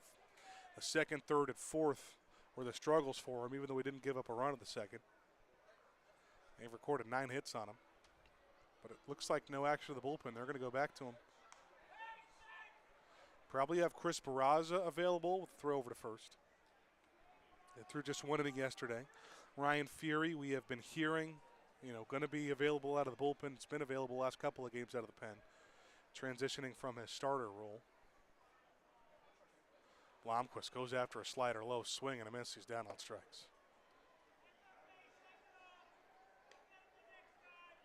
5th K now for Nova.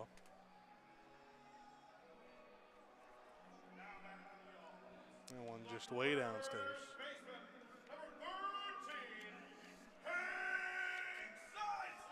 Brings up Zeisler.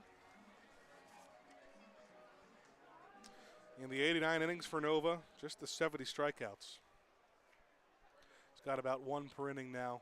4 2/3 pitched. Here's Zeisler as the game-tying run with a runner on first at 2 outs. Off-speed catches a piece of that outside quarter for a strike. Struck out of the first and then singled in the 4th. Expands that on-base streak now to 19. With a runner on base, he is 1 RBI away from that single-season record for Florence.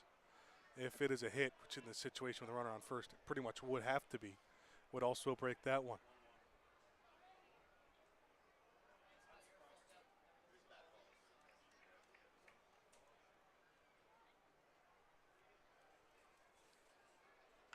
Grounder through the right side, and another base hit for Hank Zeisler. And another broken record. That's his 2nd hit of the day. 121 hits on the season for the captain. He is now the Florence single-season leader in base hits. Already got that career all-time hits leader achievement earlier this season. But just another spectacular honor for the Florence first baseman.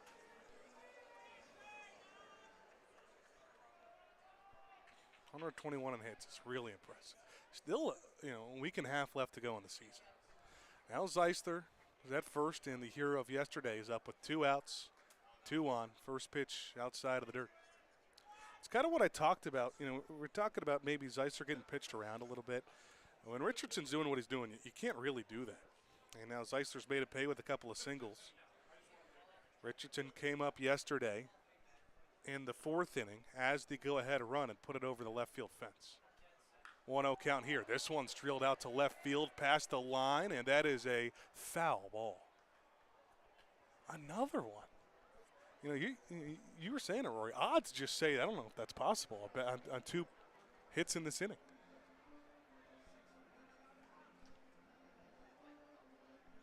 And yeah, camera, not one in the building that can pick that one up.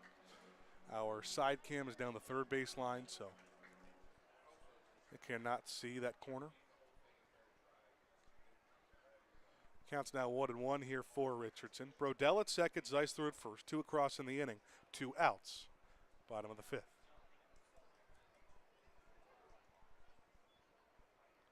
1-1 off speed. Good take by Richardson. It ends up in the dirt.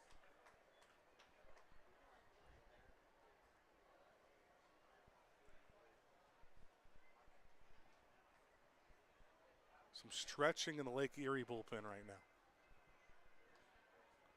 That's a large lead over there for Brodell, and it does cause Nova to step off Acevedo, the second baseman, had been creeping like he was going to go cover.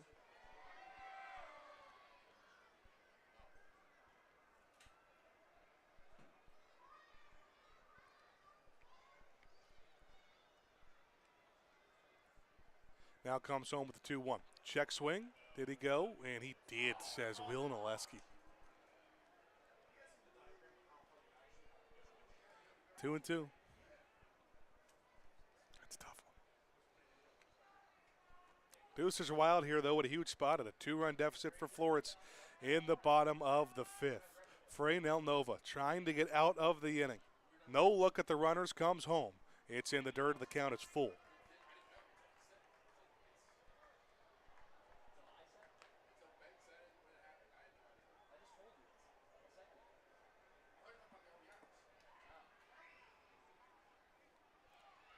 Runners will be off on the pitch. Full count with 2 outs.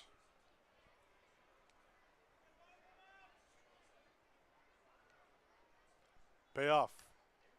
Richardson gets a piece. Back to the dugout. He's got 57 RBIs this year.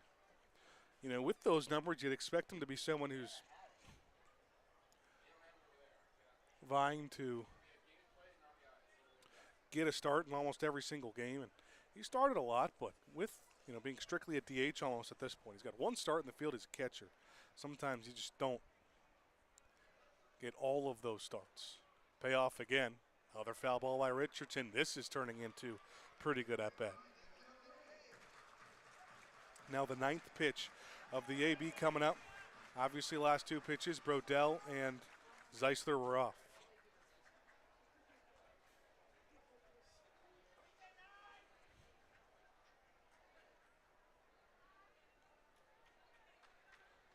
Richardson staring down the 3-2. Off speed, called strike 3 on the inside corner. Florence will strand a couple, but they do get 2 back and make it a 2-run game. It's now 5-3 Lake Erie. Go to the 6th on the Frontier League Network, powered by HTN.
Florence making this one a ball game again. They cut the deficit to 2. It's still a 5-3 Lake Erie lead. Crushers going for a series split after dropping both games the doubleheader, winning the first game of the series on Tuesday. It's Blowers back out for the 6th, maybe his best inning of the day, back in the 5th. He will see the bottom 3rd, Garrett Pike, to start things off for the Crushers. Long hold for Blowers before the first pitch of the inning. It's an off speed that misses downstairs to Pike. Pike stands in 1 for 2 on the day. Had that double back in the 2nd. That, again, was another one that was so hard hit. Runner from first could not come all the way around. Had a good throw from Bobo. A little bit of a misplay out there, too. Foul ball by Pike. 1-1 the count. Flowers, 5 innings, now a 9-hit baseball. 5 runs. Only one of those is earned again. No walks. He's only struck out a couple. This one's grounded right at Hank Zeisler at first base. He scoops it. He'll jog on to first. It's now 6 straight retired for Blowers after that little bit of a struggle to start. Here is Francis, who is one of those strikeout victims of Blowers today, just a pair. Getting his 3rd start of the series at catcher. Both sides see a 3-start series behind the plate. 1 for Beetle for Florence, and now 1 for Francis.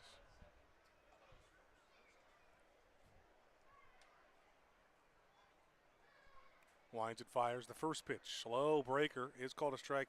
Top of the zone at 72 there for Blowers. Francis, another limited sample size guy that they just added recently, but he's hitting .333. Still without a homer and RBI. Missed way outside. Reason he's late, he spent most of the 2026 season in the Cincinnati Reds organization. That's a playing time for the low A Daytona Tortugas. This one's hit down the left field line, bouncing fair on the line. That'll get to left. And a jog to second. Actually, a closer play than you might think. I don't know what he was doing out of the base, but he does get to second, a 1-out double after Brodell throws in. Very classic that they're calling those fair. Takira Gok down the third base line calling fair foul. I think one of those foul balls was actually called by Miguel Cruz, the home plate umpire. Yeah. No one at third. And sometimes he misses the ones right in front of him, so I doubt he sees 300 feet down the line. Is that a low blow? The statistics said his last one out that he did miss 17% of balls and strikes. Well, now, that's a niche statistic. If you don't know, I mean, again, just being honest. Average, I would say, for Frontier League umpires is about like 88%, 87, 89 range, high 80s, we'll say. Again, for context, 83 the lowest we've seen this year. Slider missed outside for ball 1. Is the lowest that we've seen or the lowest we've checked on? Again, you look at the analytics interns. I'm getting all the information from them.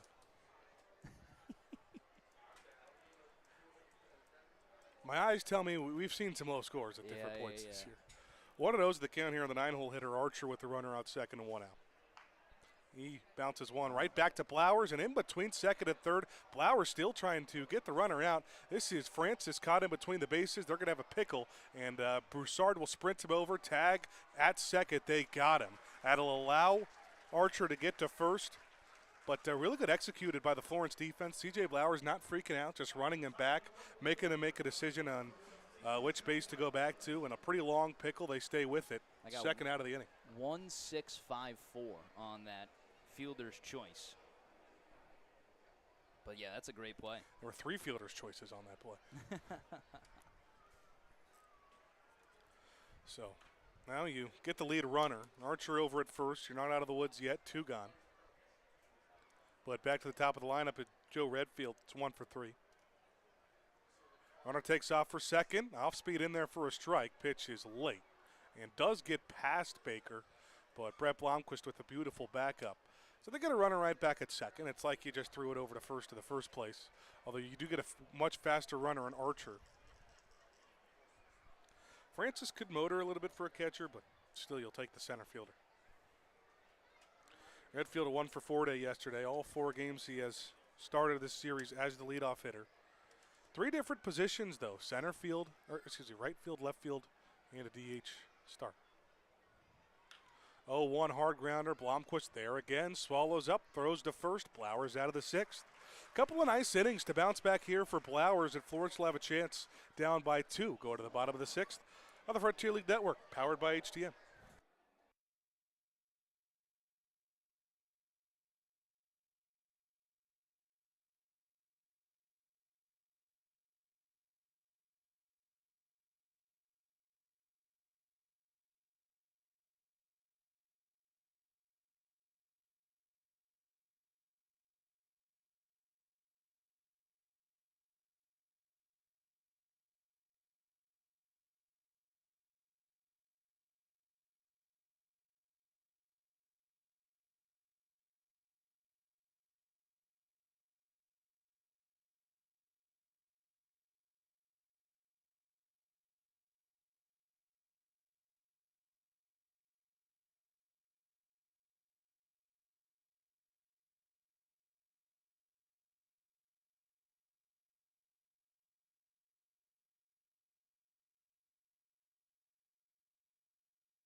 Tacos and Tequila being promoted here in the ballpark at Thomas More Stadium after the Florence season is over. Still have some fun events at Thomas More Stadium. What was the date on that event? Tacos and Tequila? September 18th? Yeah, something like that. Middle of September. Yeah. It's going to be a fun one. T.I. the headliners, some hits from T.I. I mean, obviously, that's going to be one I'm excited for. You'd love if Florence still playing baseball at that point, too. That would be the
it was never set up well for how good the other three teams in the division are. The Gooses are wild. 2-2 count with 2 outs. Florence down by 2 in the 6th. Fastball low. That's 4.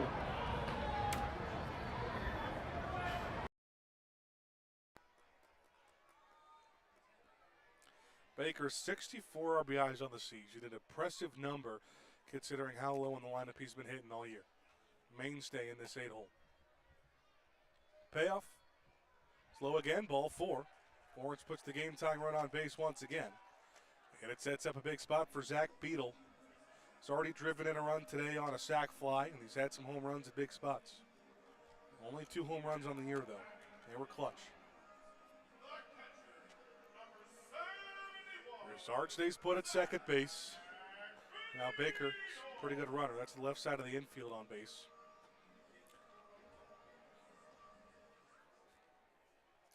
Beadle 0 for 1 outside of that sac fly, ground out to the shortstop. Only hitting .230 on the season. But a lefty on righty matchup. First pitch way off the plate. Fastball at 90 miles an hour. Similar velocity. Again, Nova was all the way up to 94 the first couple of innings. After those first 2 innings, what we expected. He was 89 to 92 range. It's about where Coley sits. Fastball now inside, just misses. And a fake there for Francis. He might throw a back pick over to Baker. In mid-AB, Brandon Sittinger will come out to make a mound meeting. Both of these teams, their pitching coaches, are also players. I do enjoy it being the bottom of the 6th and not seeing Sittinger in a jersey right now. It could quickly change. It is true. But it seemed like around this time on Tuesday, he was already into the pen. No movement out there. I mean, obviously, Coley has still only faced 2 batters, not yet at the minimum. He's got 2 outs, just not away from getting out of this. What about Florence? You think they send Blowers back out? I don't see how they wouldn't. There's actually someone standing in the gate. I don't know if it's someone who had been warming. I hadn't kept an eye on it. Ryan Fury is heading out there right now. Don't know if he'll be ready for the 7th, though. It's been a longer bottom of the 6th. Has. 2 on, 2 outs, and now a 2-0 count here for Beadle. Fastball misses again. I mean, a bad miss on the first pitch, but both of those fastballs on ball 2 and 3 have been right around the zone. That one just missed about an inch below the plate. Good call from Cruz. 3-0, you'd assume red light here for Beadle. Does catch a piece right on that inside corner, tucked it in on the 90-mile-an-hour fastball. All 4 pitches of the AB, a bit of fastball. And it's a 3-1 count for Beadle with Broussard off a second, Baker off a first, and a 2-run deficit in the bottom of the 6th. Florence in the middle of a playoff chase. 3-1s punched foul, and we've now run full.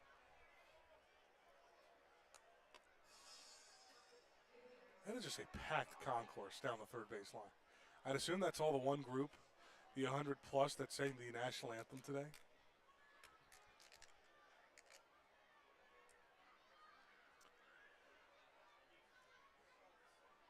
Payoff, punch, right side, through for a base hit. Runners were off. Broussard will score easily. Throw comes in home. They stop Baker over at third. Florence with it. 1. RBI signal for Zach Beadle, his second RBI. Zach Beadle continues to come through for Florence. His last 2 games, he's picked up 3 hits and now 3 RBIs. And Marcus Brodell, who followed up that last sac fly with an RBI single right back up the middle. It also came with 2 outs. Runners are on the corners. Game tying run 90 feet away, 5-4 the Lake Erie lead.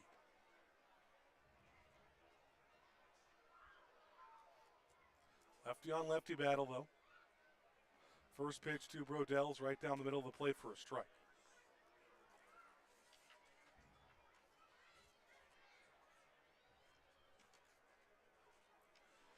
Brodell leads Florence in home runs against left-handers.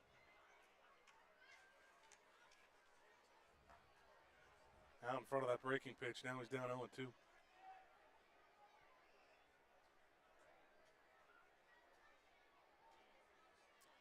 Hitting .349 against lefties this year with 5 of his 8 homers.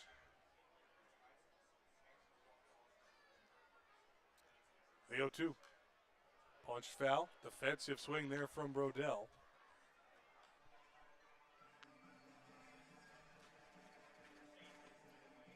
RBIs 20 and 21 on the season for Beadle on his sac fly and that RBI single. Brodell picked up his 43rd with his 5th inning RBI single. 3 runs in the last 2 innings for Florence. Cut this deficit to 1. 0-2, same exact thing. A foul ball opposite way up above the Sweets down the third base line.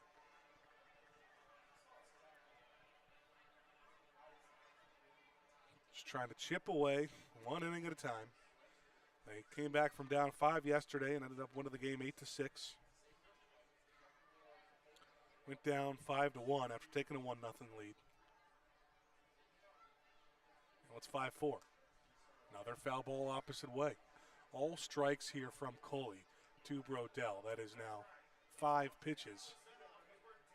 All of them in the zone.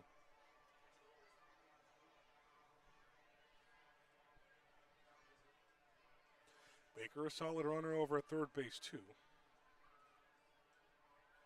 If anything gets past Francis. Swing and a miss. Slider, put it outside, and Brodell went after it. Gets out of the inning, straining a couple, but again, Florence gets another run. Zach Beadle comes through. Florence within 1, 5-4. So we go to the 7th. Rory Tettemer back on the Frontier League Network, powered by HTN.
Top half of the 7th inning. It's still C.J. Blowers out there. It's just 2 innings that really got away from Blowers so far. The 3rd and the 4th. The 3rd, obviously, 4 runs come across, but it was 4 unearned, and then allowed another in the 4th inning. The offense is trying to get back into the ballgame, and he'll try and keep it a 5-4 Lake Erie lead. Blowers now in his 7th inning. It's the 4th time facing Lake Erie's lineup. Jaron Williams, Paven Parks, and Braden Joe Bear. Murderers row 2, 3, 4 for the Crushers. Warming up in the bullpen will be Ryan Fury. Ryan Fury, that would mark his first appearance out of the pen. And his 3rd outing for Florence.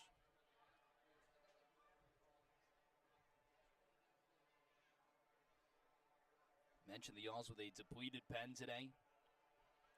You assume McAvoy, Jones, Heinz, all down. So it's really Barraza, Costa, and Fury. Plus Oscar Serratos. That one misses upstairs. 1-0 the count to Jaron Williams, who's 1 for 2 today with a single, a run scored, and a sac fly.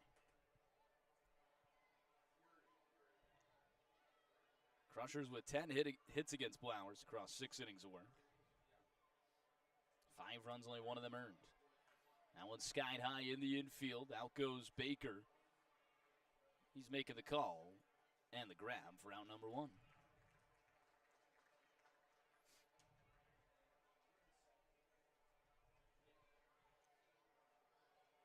Brings up Pavin Parks, a 3-hole hitter. He's 1 for 3 today with an RBI single and scored in the third. He struck out swinging his last time up. That was back in the fourth. That's how efficient Blowers has been with a 3-out inning and a just 1 runner aboard inning. 4-batter inning.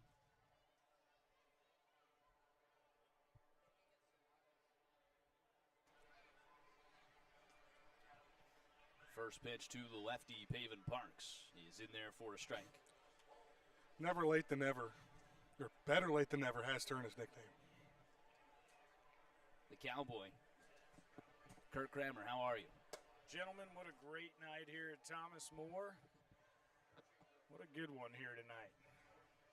Little rally by the Y'alls here in the mid, and I say it every time I'm here. It doesn't matter if the Y'alls are down 4-0, 5-0, 6-0 in the third.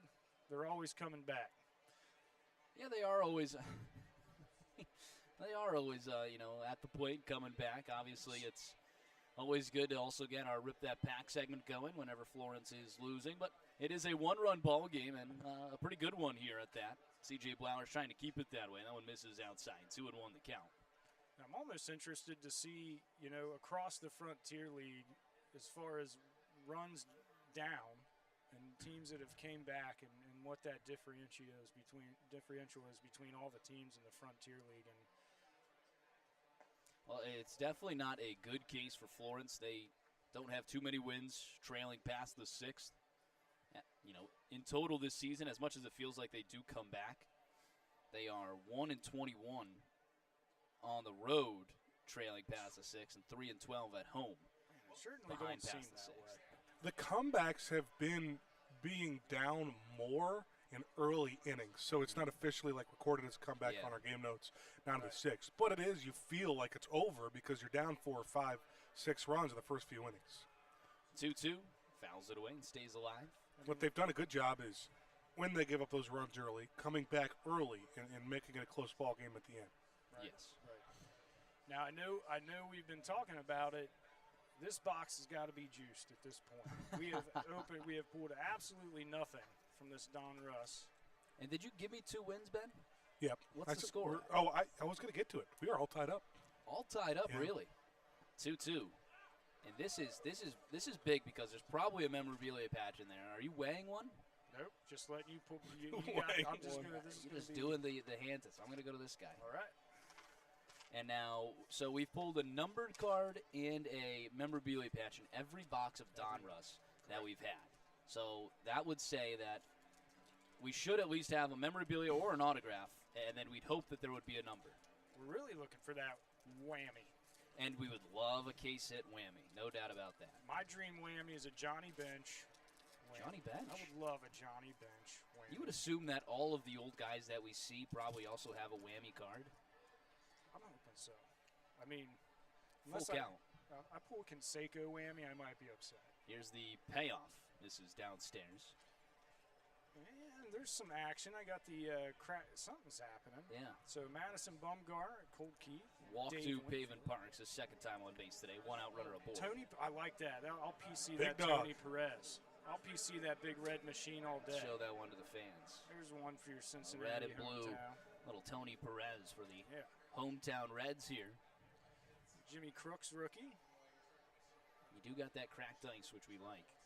And there's my Johnny Bench. Is that an So- optic shimmer? Just a Just a regular, regular bench. base.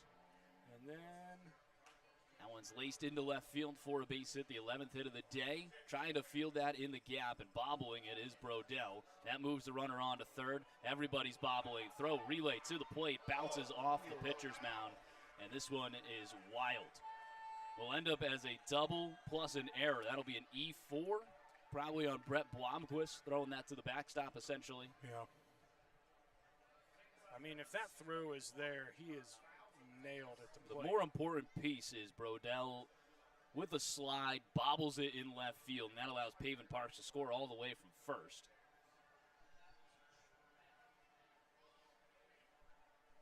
An RBI double from Joe Bear. It's now 6-4, and Toby Hall will come out. It was a roll of the dice to see what you can get with Blowers into his 7th inning of work.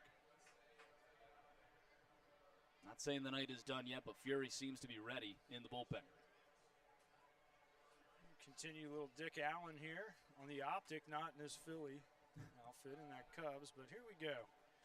It's a rookie Chase DeLeo from the old tribe.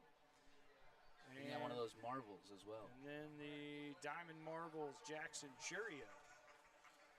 Followed by a Caleb Boner and a Culpepper rookie. So I'm guessing that you picked right.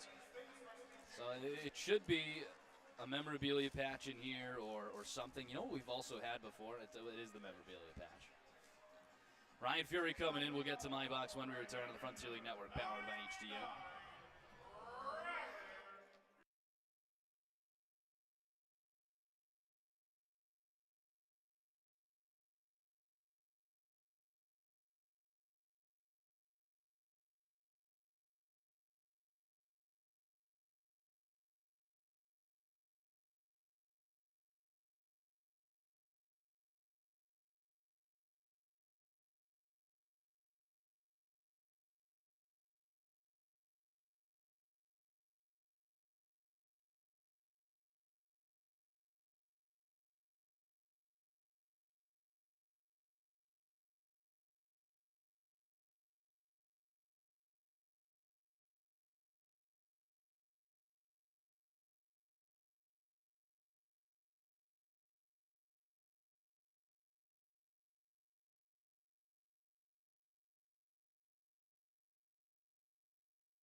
Back here in the top half of the 7th inning, Ryan Fury is your least famous recipe chicken pitching change. With the new wing coming into the game, you can pick up the best wings in the tri-state area. Least famous recipe chicken, always fresh, never frozen. Fury, his first appearance out of the bullpen. Florence really needs him to lock in and quickly.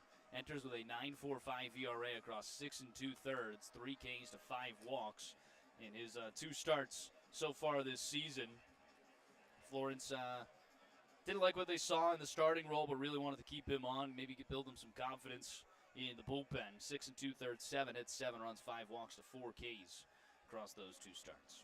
Acevedo is the batter. It's a tough task immediately. Florence will bring the infield in there, trailing 2, 6-4 ball game.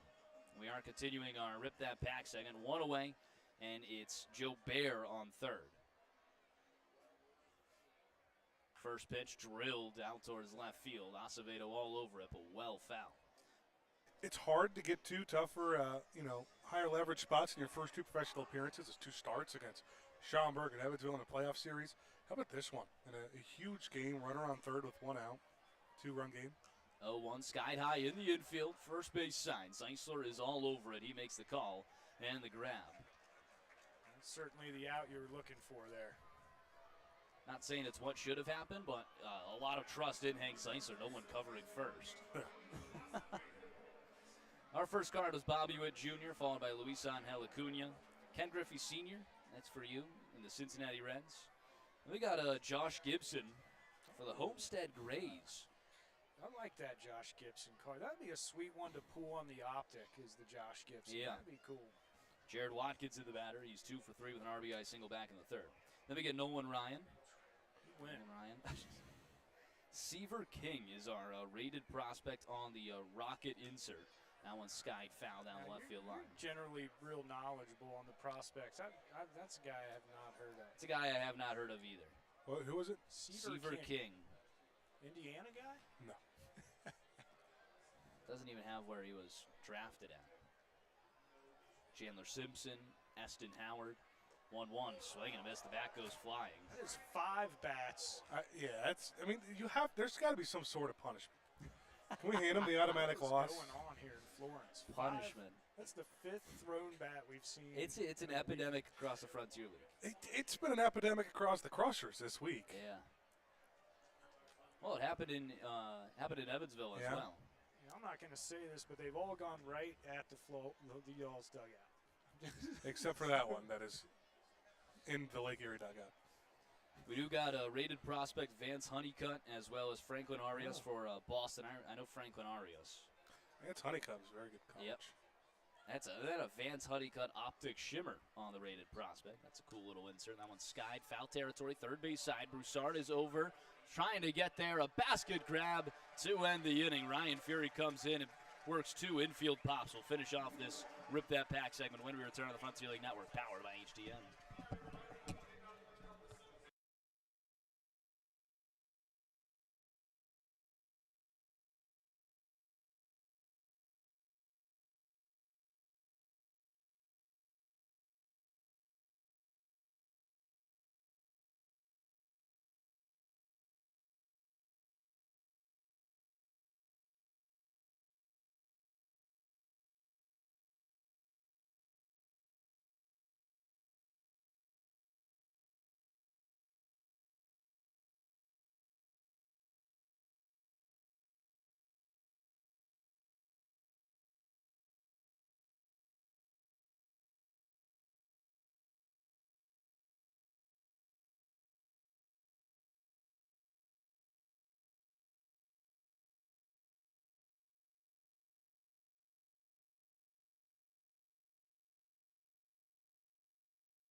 Bottom half of the 7th inning. It's always time for our 7th inning stretch, brought to you by the Stretch Lab, their team of highly trained flexologists looking at deeper stretches you could ever achieve on your own. Visit stretchlab.com to find a location near you today. It'll be Alexander Castro. We had mentioned him as a possible setup man for Brandon Sittinger, who will head out to the bullpen. Lake Erie is lining up their game-winning bullpen to close out Florence. The Yalls with 2 runs to trail, trying to come back against the Crushers or splitting the series and the season series. Florence in the midst of a playoff hunt. Lake Erie out of it completely. Florence, a lot more to lose than the Crushers. It'll be Brett Blomquist followed by Hank Zeisler and Zade Richardson, the 2-3-4, and all 3 All-Stars for the Yalls. Wesley Coley just goes 2/3 of an inning. Gives up a walk, a hit, and a K. No runs allowed. He did allow Freynell Nova's run. Florence again trailing 6-4. That one misses upstairs. Freynell Nova goes 5 1/3 with 7 Ks. Had just the 1 walk and allowed 6 hits and 4 runs, all of them earned. 1-0 the count to Brett Blomquist, who's 0 for 2 today with a walk. We are going to get to our finishing up this Rip That Pack. Off-speed misses inside. We got Marcelo Mayer on the Boston Red Sox, as well as a Colt Keith optic shimmer and our jersey patch. We did take a peek in between innings. It's Tyler Bremner, a guy that we have not heard of at all. But Tyler Bremner, hopefully a prospect. He was tabbed as the Angels' number 2 overall pick in 2025. Bremner, a versatile right-hander who relies on a combination of precision and movement to rack up outs. Mid-90s fastball with late life. Now it runs inside and looks like it hits Brett Blomquist. Caught him right on the end of the bat there, possibly the hand.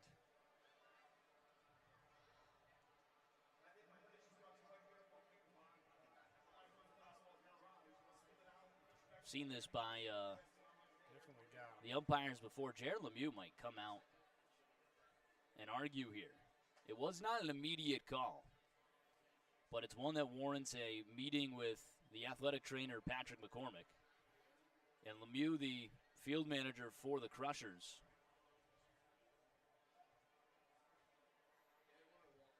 This happened in the last series, Evansville. And Dylan Baker, originally it was called a foul ball the entire way, but Baker was getting looked at by the trainer. Was like, that clearly hit me. And then after a meeting, the umpires consulted that he would be granted first base, but it wasn't an original call. Let's take a look at the replay.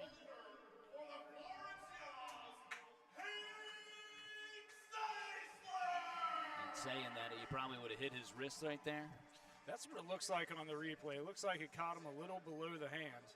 Again, I don't know if Brett Blomquist did any acting growing up, but it would be a pretty incredible, acting job. And the way he tucks his hand in there, it looks like it caught him right underneath.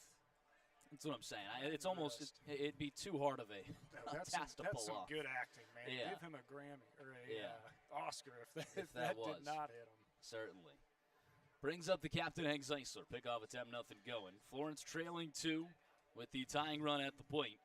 And conveniently, Hank Zeisler, the new single season hit king, trying to also break the single season RBI record.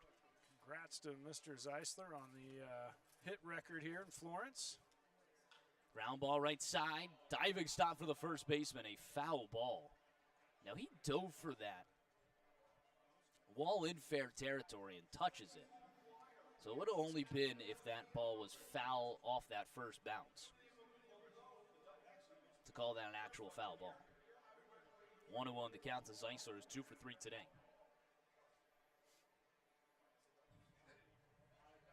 Rory Tettemer alongside Kurt Kramer. Yeah, that was not our most favorite Rip That Pack segment. Fouls it away. I'm going to say it now. That's the worst blaster of Donruss we've opened yet. Of Donruss for sure. I thought you were going to say the worst box. Because we've seen plenty of bad tops boxes come up. Plenty of tops, Series 1 or Series 2 that have just, the best card you get is the starters of the MLB. Bupkis. Certainly so. At least you end up getting a patch, and maybe Bremer can be something. I like the D. Louder rookies, not too bad in there. Kurt, do you want Bremner? I'll give him to you. I feel like I've gotten a decent amount of the patches. You know what? I'm going to give my pack to a kid down here, and that might make someone's day. That might make a young. Well, let me look up Bremner's stats before we go. Swing and a miss. Zeisler is down on strength. That's a big-time K for Alex Castro. Good Zade Richardson will step in. 0 for 3 on the day with 2 Ks. Went down looking in the 5th. Sure will have revenge on his mind here. It was a big-time moment in the 5th to go down looking at runners first and second. Florence had already put up 2 in the inning.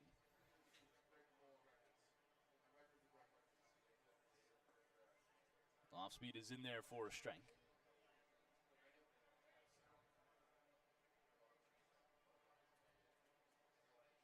Zade, of course, been Mr. Clutch. Let's see if he can't get a runner to second here in scoring position. The 0-2 or 0-1 misses outside. 1-1.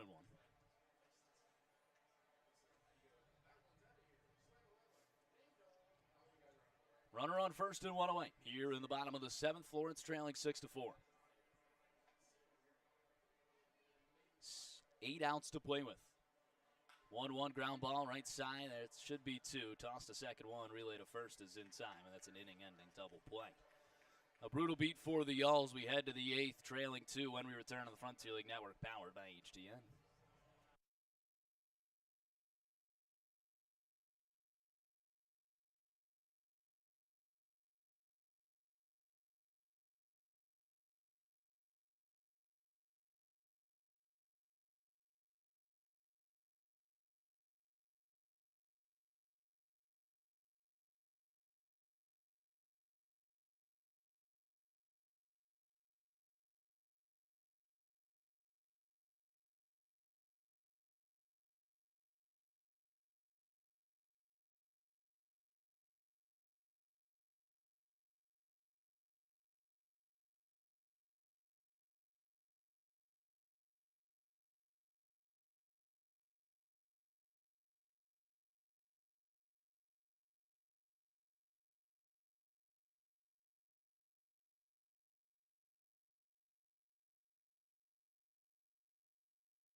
Top of the 8th, Ryan Fury stays out on the mound. He only needed 2 batters to get out of the 7th. Picked up 2 infield pops.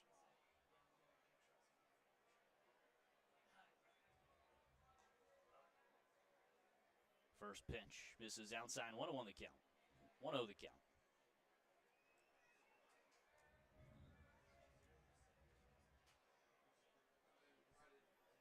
1-0 pitch misses inside. Ryan Fury was part of that Wilmington.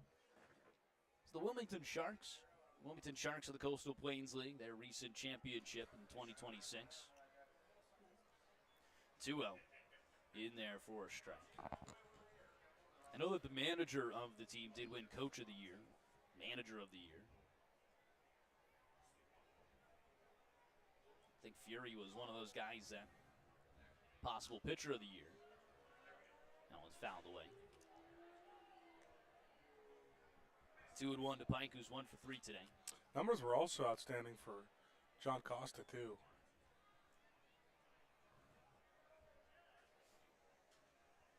Thought Costa would have been a guy you could see here today. 2-2, ground ball right side, foul down the first base line. We'll do it again.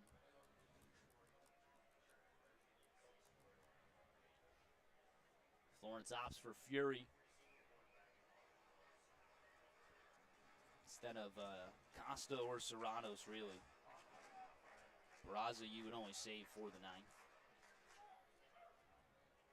Y'all's just trailing 2, but it's getting into the end of the ball game for the Crushers. 2-2, fouls it away. We know the back end of their bullpen is solid. I mean, Drew Burr, how many did he end up with yesterday? Decent amount of pitches. He did. Also, talked to him after the game, too. He's just pretty exhausted. He's coming off that Tommy John. So those 2 innings yesterday. The way he was talking, it does not sound like he'll be available today.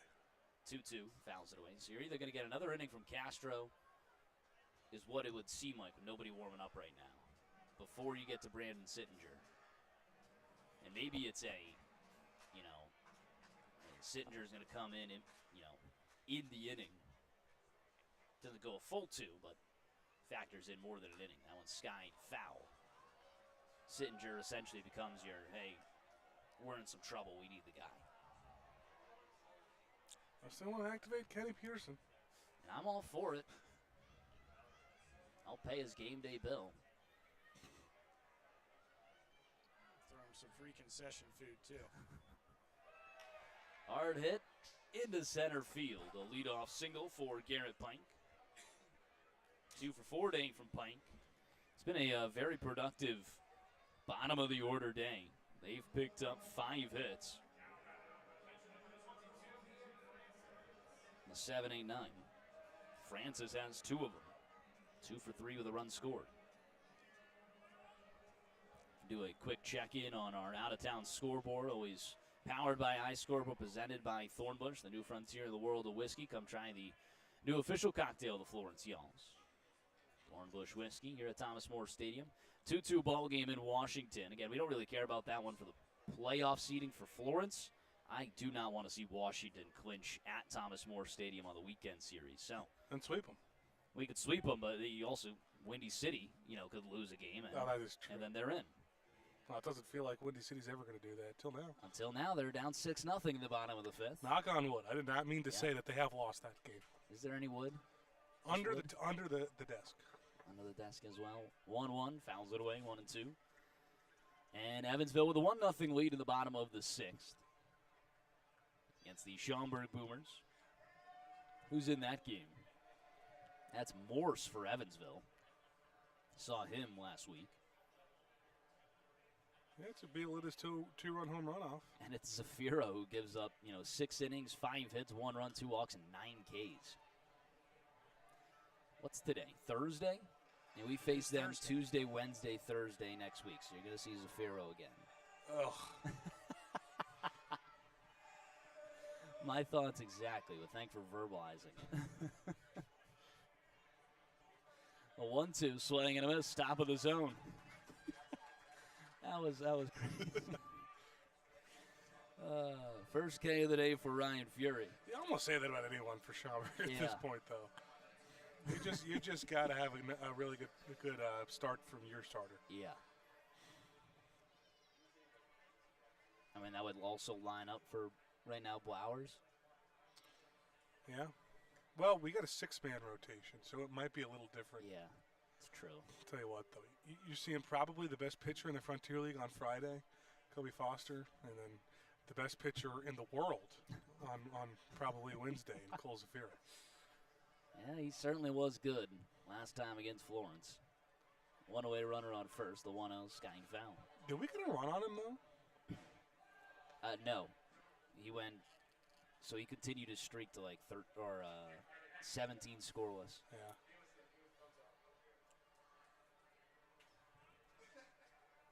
For Washington, I mean, if you look right now, you'll see who you're not going to be facing. Drew Stigura. Won't be facing Drew Stigura at all. I don't recognize that name either. I know he did just have a recently good outing for the Wild Things. Pick off, it's 7-0 going. So if you're Washington, you pretty much have to have a 6-man rotation. With Foster only pitching Fridays.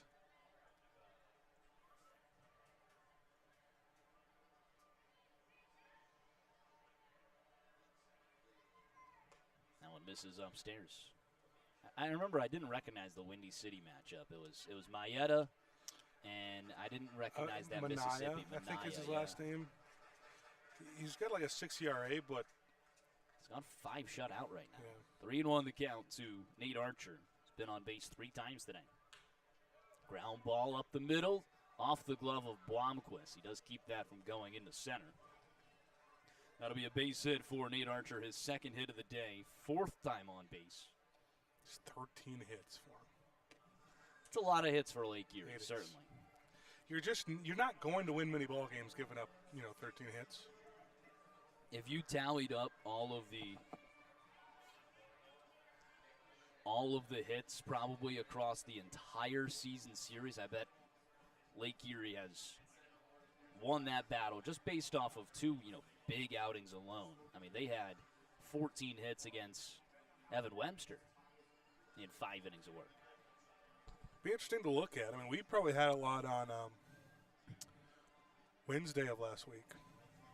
A 12-2 win. It was a decent amount of walks, Yeah. if I remember that game correctly. They all run together, I'll tell you what. They all blend.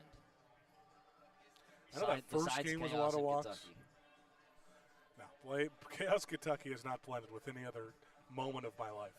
We picked up 14 hits across that full game. It might be close. Yeah. It's been bloodbaths between these two teams. There's just been a little bit of everything.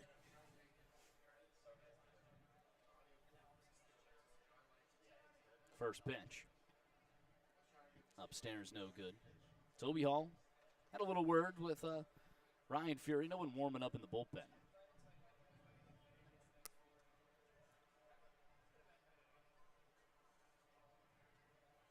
1-0, misses downstairs. Fury just trying to locate. Got runners first and second and 1 away. And you got to keep this a 2-run ball game. Don't need to give any more insurance to the Crushers. So it's a big spot for Fury.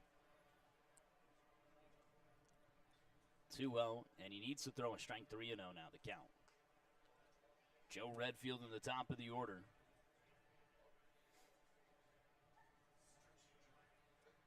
Again, nobody warming up in the bullpen. 3-0. Fastball in there for a strike 3-1.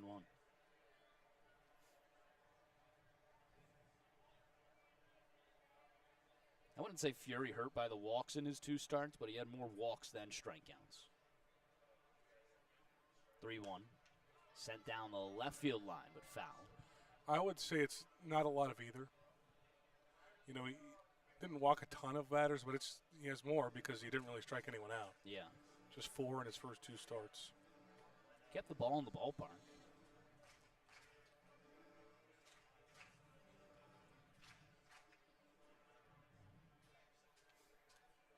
Good day at the ballpark for those two.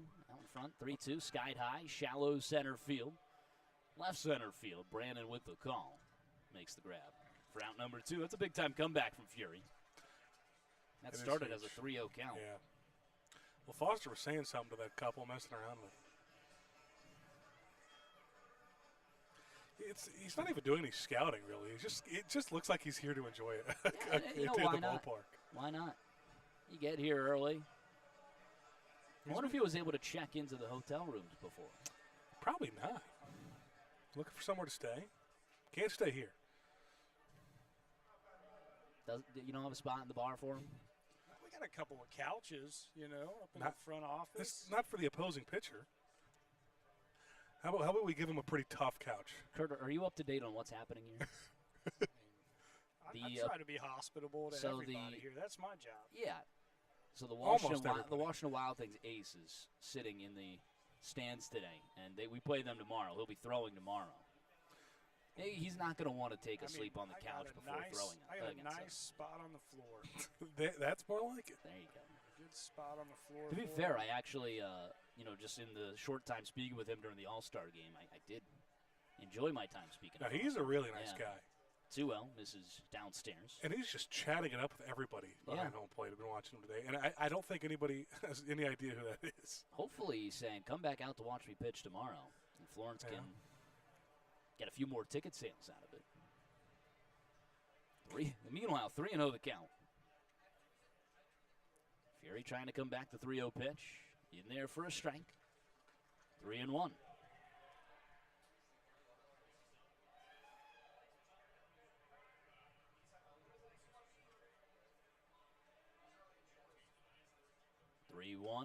Dots up the outside corner. It's a full count. Good call, Miguel. Yeah, Jaron Williams didn't want to swing there. 1 for 3 on the day with an RBI, a sac fly back in the 4th. Called time at the plate. Great to see Fury battle his way out of this one again after starting the count at 3-0. Yeah.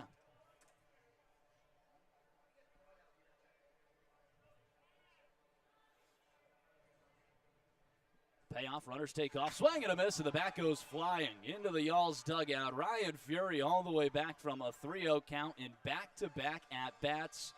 The bat goes flying. You guys are upset, but Florence has stranded runners in scoring position. It's a 6-4 ball game as we head to the bottom of the 8th. Florence with 2 runs to chase. That's the end for Cowboy Kurt. I'm going to go run down to concessions, grab me a cold, tasty beer on this thirsty Thursday, and I will see you good gentlemen tomorrow night for another exciting segment of Rip That Pack. Ben Rohr, been great. Thanks, Kurt. Thanks, Kurt.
Bottom of the 8th, Florence down to their final 6 outs. It's still Alex Castro on the mound for Lake Erie. Brendan Bobo going to try and start off a rally for Florence. 6-4 is the score. Bobo 1 for 3 today with a homer back in the second.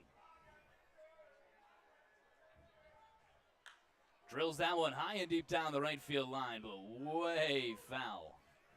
This is the way every baseball game goes, but man, if just a few of these foul balls are fair, it's a different ball game.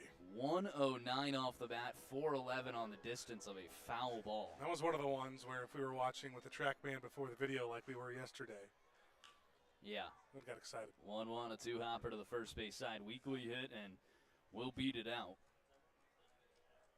And the race to first is Joe Baird. 3 unassisted. Brings up Garrett Broussard. Y'all's down to their final 5 outs. And like we predicted, Brandon Sittinger will start warming up for the Crushers. Yeah, they get into like this. Let's end this ball game position. They'll go Coley, Castro, Sittinger, and say sayonara.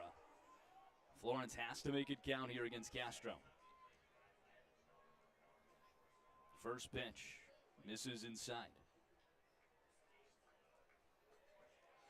You just didn't do enough on Fraynell Nova. Some with a 5.9 ERA. You know what he's going to throw at you. He's 2-9 this year. Base hit up the middle from Garrett Broussard. He picks up his first hit of the day. Never say die mentality from Florence. It's just their 7th hit, being almost out hit by double. It is Cole Brannon. He is been on base twice today and came home to score in the 5th.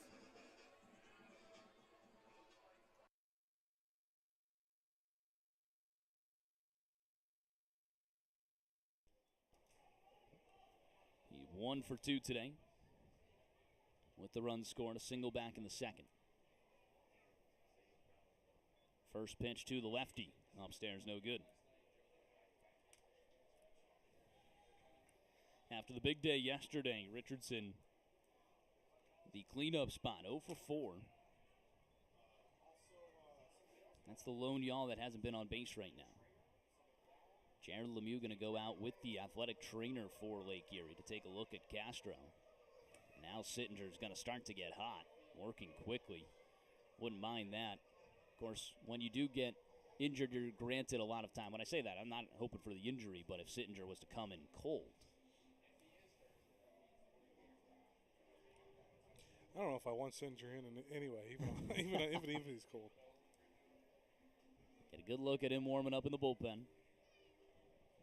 Again, one of the only players in the Frontier League with Major League Baseball experience. And they're gonna take Castro out of this game. Again, hope that it's nothing serious for the talented right-handed pitcher. But that will bring in their closer early. And again, he's granted as long as he wants to get warm on the mound. So it's not really, hey, it's, this guy's coming in cold. He'd be doing it to himself, actually, if he wasn't fully ready. Right. We'll head to a quick break. A Hoops Hangout pitching change when we return on the Frontier League Network, powered by HDN.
Hoops Hangout Pitching Change. Looking for the perfect spot to relax and open your favorite Pokemon or baseball trading cards? Visit former Reds reliever J.J. Hoover at 405 Washington Street, Suite D in Alexandria.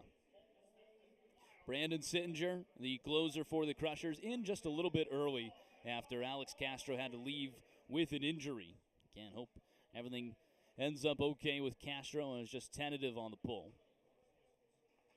Instead, it does enter the man with former Major League Baseball experience with the Arizona Diamondbacks. Sittinger has had the Florence number all season.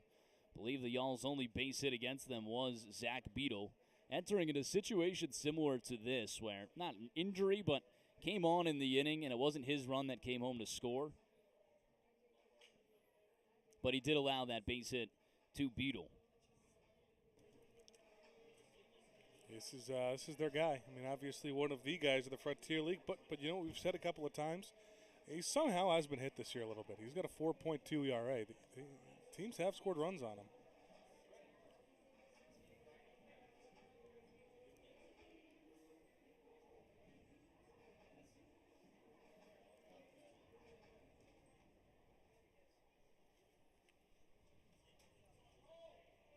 So Florence trailing 2. It's a 6-4 ball game. He's going to enter with a 1-0 count. And now this is this is a favorable count for the hitter. It doesn't matter if let's just say he does walk him, this would still go to Sittinger. Because it's not too favorable of a count for the hitter. And immediately a strike 1-1. 1-1 pitch, fouls it away.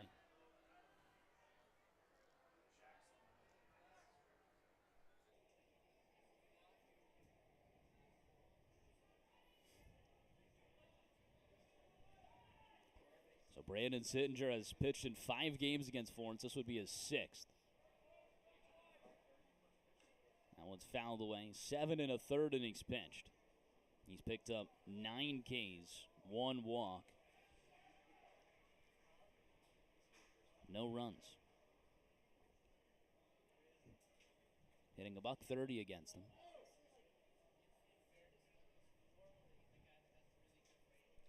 Brandon up a little ginger after that one.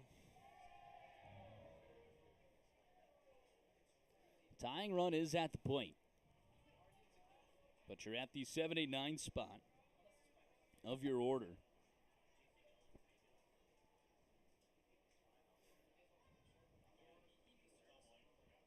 One away runner on first. Sittinger closed off stance from the stretch, the 1-2. Fouls it away. Top of the zone, 92. The furthest check swings I've seen.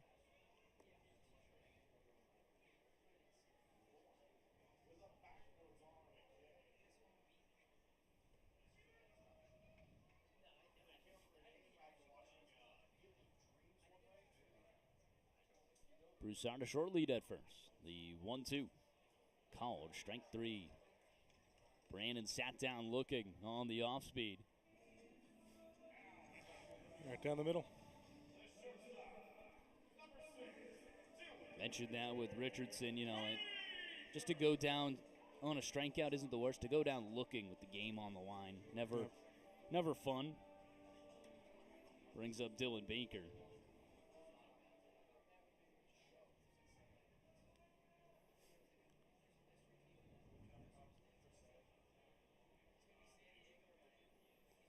Baker, a big swing and a miss, 85 downstairs. Still a big swing from Baker. You can see Kobe Foster on the HDN. He's the guy with his back turned to the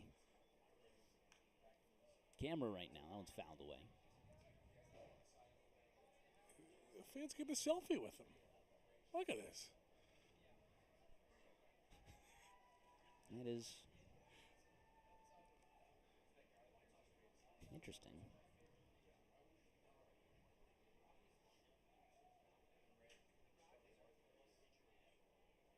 Swing and a miss. Baker down on 3 pitches. And Florence strands a runner on first. Brandon Sittinger does what Brandon Sittinger does against Florence. Picks up 2 Ks on the only 2 batters he faces. Heading to the top of the 9th. Looks like a new pitcher in for the Y'alls when we return to the Frontier League Network, powered by HDN.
Top of the ninth, Florence trails 6-4. The least famous recipe chicken pitching change. It's John Costa entering for the Yalls. Pitched 2 innings on Tuesday, was phenomenal against Lake Erie. 2 hits, no runs, no walks, and 4 Ks. He'll enter off the back of his Wilmington friend, Ryan Fury. Fury enters, or had an inning in 2/3, 2 hits, no runs, no walks, and 2 Ks in his first appearance out of the pen. Costa, a 4.15 ERA, 4 1/3 innings pitched, 5 Ks, and 3 walks. Just a don't give up any runs situation. Florence with enough on their plate. Brandon Sittinger on the other side of the ball.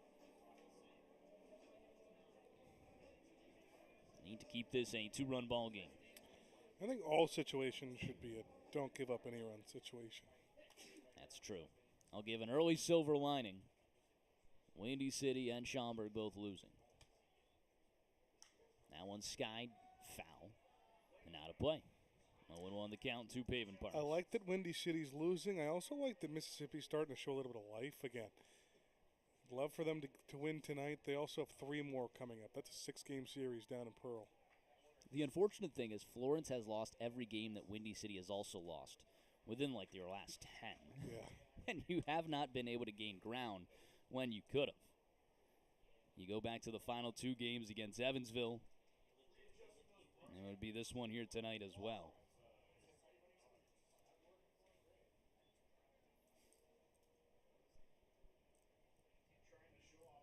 Windy City with 3 errors. I like that. I hope they keep that up. 0-2 misses upstairs. Not 1 enough to the errors. count. Should have more. Bring back the dirt field at Trustmark Park.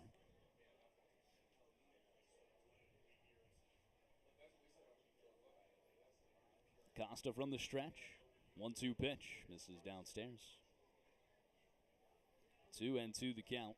Pavin Parks is 1 for 3 with an RBI and 2 runs scored today.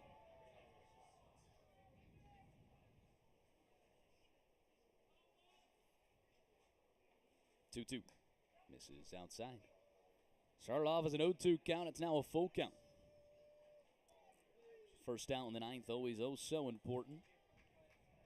Never want to start with that runner aboard, immediately make you think about it. Costa trying to settle in. The payoff. Drilled out towards right center field. On the runs Bobo. He's not going to get there. He does cut it off before the wall. A good track down from Bobo to keep that just a single from Parks, his second hit of the day. Yeah, I mean, they've seen Florence pitching well today. They really have, no matter who it is. That's 92 into the wheelhouse of a lefty. Low and inside is not where you want to throw it to any lefty. But Costa is trying to get one over the plate, leaves it in for Parks. Brings up Braden Joe Bear, and he has tortured Florence as well. 2 for 4 with an RBI double earlier today. Just a broken bat into right field. 2 hits aboard. Runners first and second and nobody out. Again, not a situation where Florence could really afford to give up another run. They'll already have a tall task trying to score 2 against Sittinger. We've seen Costa work out of a similar situation, though, earlier this week.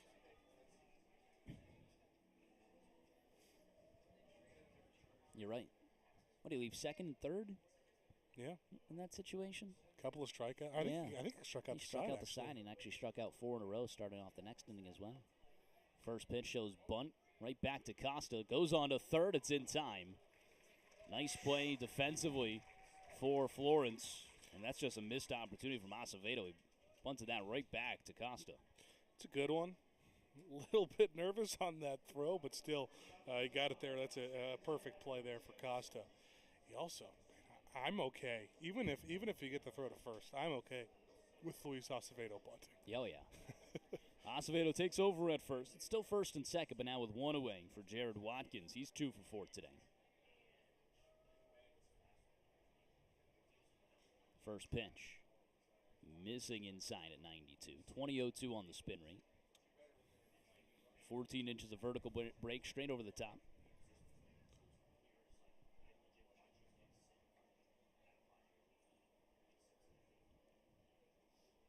The 1-0.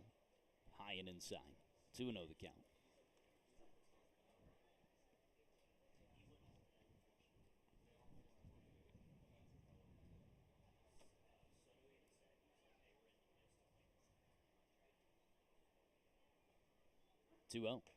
Upstairs, no good. A lot of 3-0 counts from Florence pitching today, too. It's been a lot of pitches from the Florence staff. Not so many by the Lake Erie staff. Florence trailing 6-4, being out hit by double.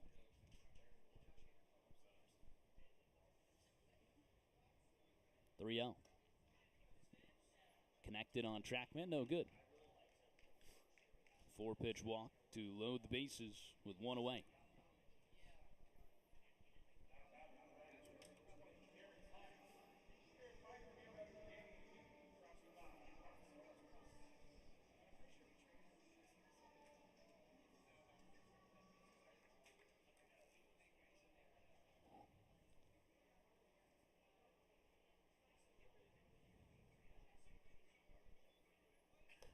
Misses out. Again, this is your last series against a team with a losing record. Everything else going to be for blood. It is playoff team, playoff hopeful to finish the season. And again, you need Florence to start playing their best baseball entering that playoffs. You don't want to just limp in with losses from Windy City to get your magic number down. Of course, we'll take it tonight. But bring it down to 7. And again, you're also not banking on Windy City losses, too, because of how tough, or how easy, I should say, the Windy City schedule is these next 4 games, or next 6 games. You know what? I will say, am I a little more encouraged by the Lake Erie Crushers beating Windy City Thunderbolts in a game or 2 next week? I am. Florence has struggled in this series at different points. Lake Erie does not look like, a 37 and 54 team. That might be my opinion. I don't know you know what agree. it is you didn't face you didn't face Lake Erie within the months of June and July, which is where they were not the best. Now you faced them when they started to heat things up. That's when your 3 series against them came. And then, take what you want for the second series of the season where you did drop that. Rotation starting to get a little more solidified for Lake Erie. They know their game plan. Yeah. Get the ball to Coley, Castro, and Sittinger. I thought that was a foul ball. Goes to the backstop. Nobody advances. 1 and 2 the count. That was nerve-wracking. What'd that hit? The mitt of Beetle, maybe? Yeah. Yeah, just the mid of Beetle. But, after these 5 outs, if this game doesn't go to extras, we're putting on our Lake Erie jerseys, that's for sure. That's next week when they play Windy City. You're going to be a grape nut. I am. I'm going to be a grape nut. If you don't show up in purple the rest of the weekend, I will tell Zane Bloom, broadcaster of Lake Erie. You know what? We'll actually both be in Chicago that week because that series is in Windy City. Florence obviously will be in Schaumburg, so maybe you can bounce around a little bit. So you're not going to show up to the Schaumburg series. You're going to Windy City. Yeah, that's what you should be doing. Start traveling around just war chanting the teams that we're against. 1-2, fouls it away. Well, Zane hasn't been traveling, so if they want an on-site broadcaster there. There you go. Yeah, Zane does all his games remote, which is a tough one. Well, we kind of realized how it can be tough with a TrackMan thing. 1-2, swing and a miss. Costa with a big K. That's the second out of the inning with the bases loaded. There we go. Brings up Ian Francis, who's 2 for 4. We were watching both TrackMan and the game of Mississippi and Windy City yesterday, and the TrackMan's a pitch ahead. So it's like you see the distance on the ball, exit velocity. Yeah, I tell you what, our producer today, does a great job. There are some games for Zane on some of the plays I've seen, specifically one in Evansville. they didn't even show the outfield wall on a home run, and he just completely guessed. I had to ask him about it. I was like, how did you know that was a home run? He was like, I just watched the shortstop and his reaction. 1-0 in there for a strike 1-1. But on the one yesterday, it was Zade Richardson's grand slam, our TD today for HTN. Cesar did a great job all the way to left field. Followed it completely. I mean, leaves you no doubt if you are calling remotely. 1-1 grounder, foul down the third base line. And again, sometimes it's not the TD's fault in a lot of those type of plays. Because the camera situation is always tough with, if you don't know, these stationary cameras, not manned by anyone. But a floor camera set up in most stadiums. Remote cameras, yeah. Yeah. No, it certainly is tough.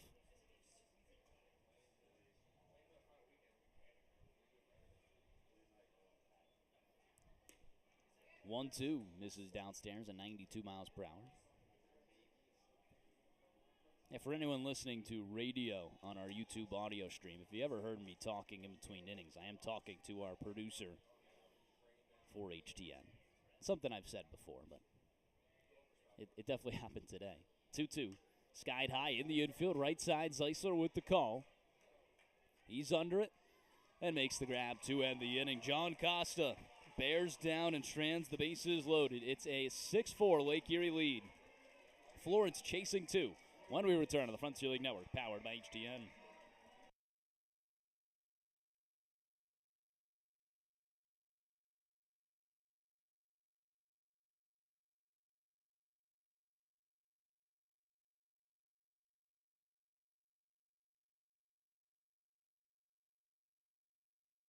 Thank you.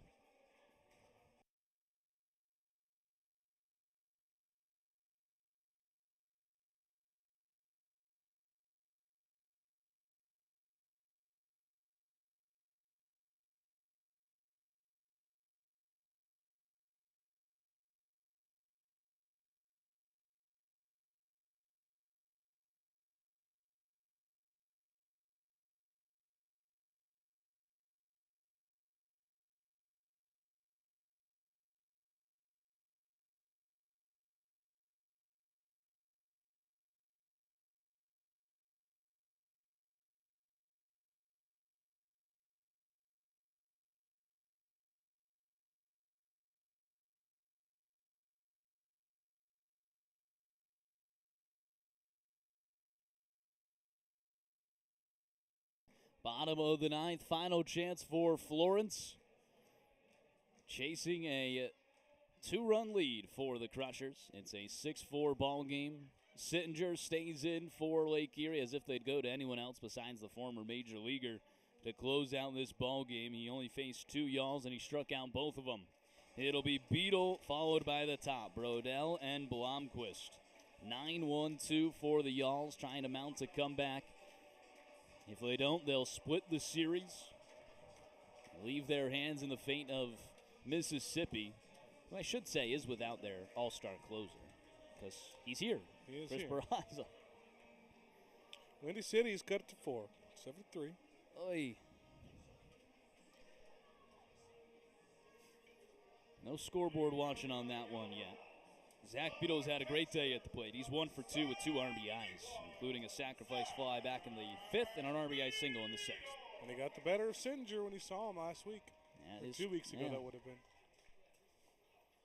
Got a wide open left side of the infield. Left side up the middle. And a big time shift right now in the outfield as well. Fouls it away. They know that Beatles' power is mainly towards that right center field gap. They will move the center fielder over towards that gap and leave left center and left field line wide open.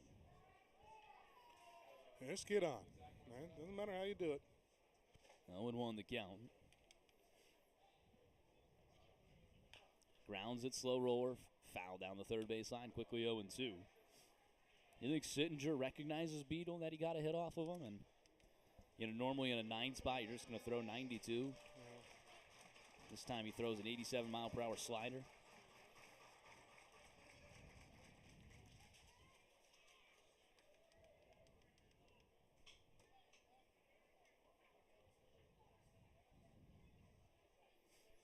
0-2.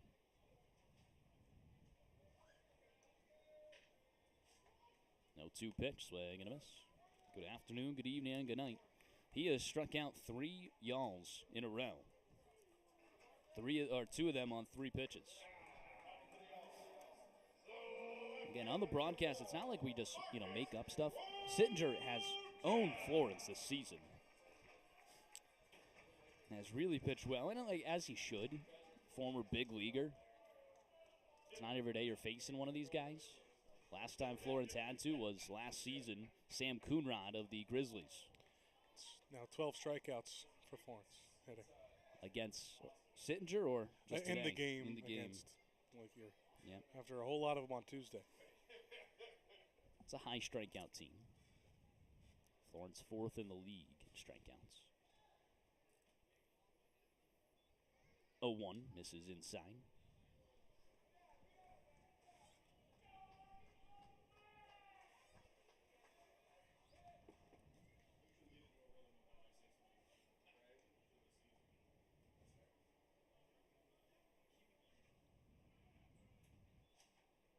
One. Swing and a miss. 1-2. Just behind that fastball. Would be a good one for him to hit.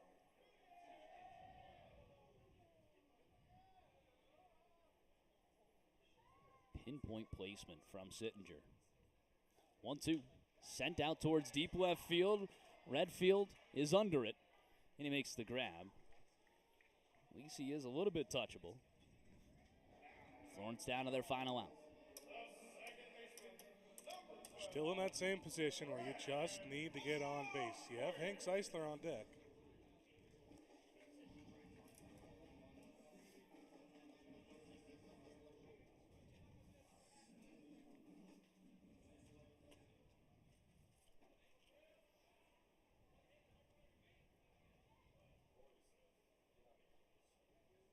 First pitch to Blomquist.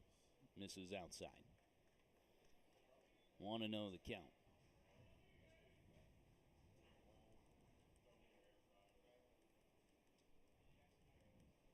The 1-0. Off speed in there for a strike. 1-1.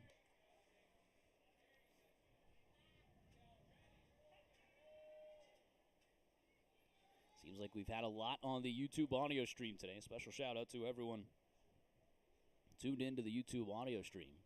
1-1 fouls it away. Triple digits on the views.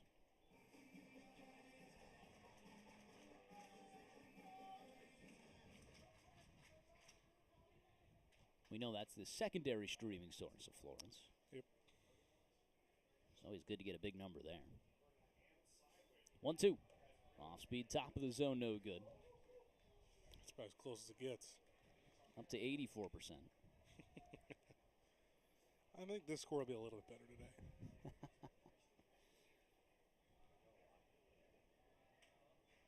2-2. Swing and a miss. That ends the ball game. Florence drops 6-4. They split the series with the Crushers, split the season series with the Crushers. And they fall here on Thursday. Pretty lackluster reaction from the crowd. It seems like maybe, whoa. Seems like maybe everybody a little upset about that one.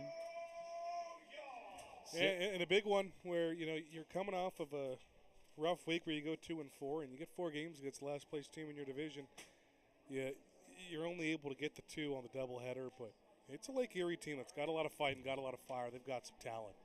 We're going to need them to go to Windy City next week and continue this level of play. Florence, got to have your best this last week and a half, the last 3 series of the season. You got 3 really good teams: Washington, Schaumburg, and then Windy City at home. The strikeout numbers offensively and just the total number of hits on the pitching side are 2 things that probably aren't going to win you many games. 13 strikeouts offensively today. They gave up 15 hits. Yeah, you enter murderer's row of your lineup. Kobe Foster cheering on the Lake Erie Crushers. They're in the crowd right now. A tough loss for Florence. They'll be facing Foster tomorrow night for the Wild Things. But yeah, Murderers Row. You face Washington, Schaumburg, and Windy City. That's the three teams that are, either in the playoffs or chasing you down in the playoff hunt. Florence hoping that Windy City can fall. Let's take one final look over there. It's a 3-run ball game. Top of the 7th. Plenty to go there in Mississippi. Would not be shocked to see the Mud Monsters not come away with that one. They've scored 3 in the 7th and just 1 away with runners at the corners. Gateway has taken a 4-3 lead over the Wild Things in the 6th. That's not good. And Schaumburg is still trailing 3-0 in the bottom of the 8th. Again, for Washington, you just don't want them to celebrate on your field. I don't want to see it here at Thomas More Stadium. And if they can't get the win and Windy City can't get the loss, they will have the opportunity to celebrate here. And it doesn't even have to be in their own hand. Again, any Windy City loss would give them that. There's Kobe Foster right there. He'll be facing the Florence Yalls tomorrow, and an absolutely huge one, the likely Frontier League Pitcher of the Year. Getting an early look at these Yalls, an offense that just didn't do much today. Florence will return tomorrow. It's Kids Fest at Thomas More Stadium. Should be a packed house here with a lot of kids in attendance. That was the highest attended game last season in Kids Fest. So Florence hoping to get it done against the division rival in the Wild Things. Tomorrow night, 7:03 first pitch, the penultimate Fireworks Friday of the season as well. And hopefully some good baseball. John Gerard on the mound for Florence versus, you said it, probably the pitcher of the year in the Frontier League in Kobe Foster for the Wild Things. 7:03 as the first pitch. But we'll be giving it to you all weekend here on the Frontier League Network, powered by HTN, as well as the Florence Yalls Radio Network. Obviously, not the way this one you wanted it to go tonight, a 6-4 loss for Florence, but still in the playoff hunt right now. You're 2.5 ahead of Windy City, pending the results of that final game in Mississippi. So we'll see where we end up tomorrow. Could be 2 games ahead of the Bolts, and if it still pans out, they would only be 1 behind Schaumburg. That ends up with a Schaumburg loss and a Windy City win. Yeah.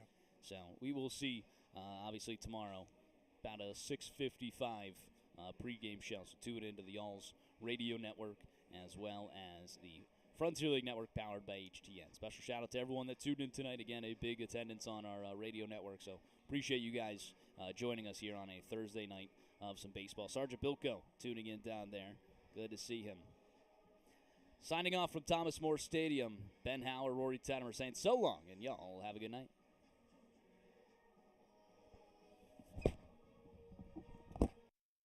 Thank you, Cesar.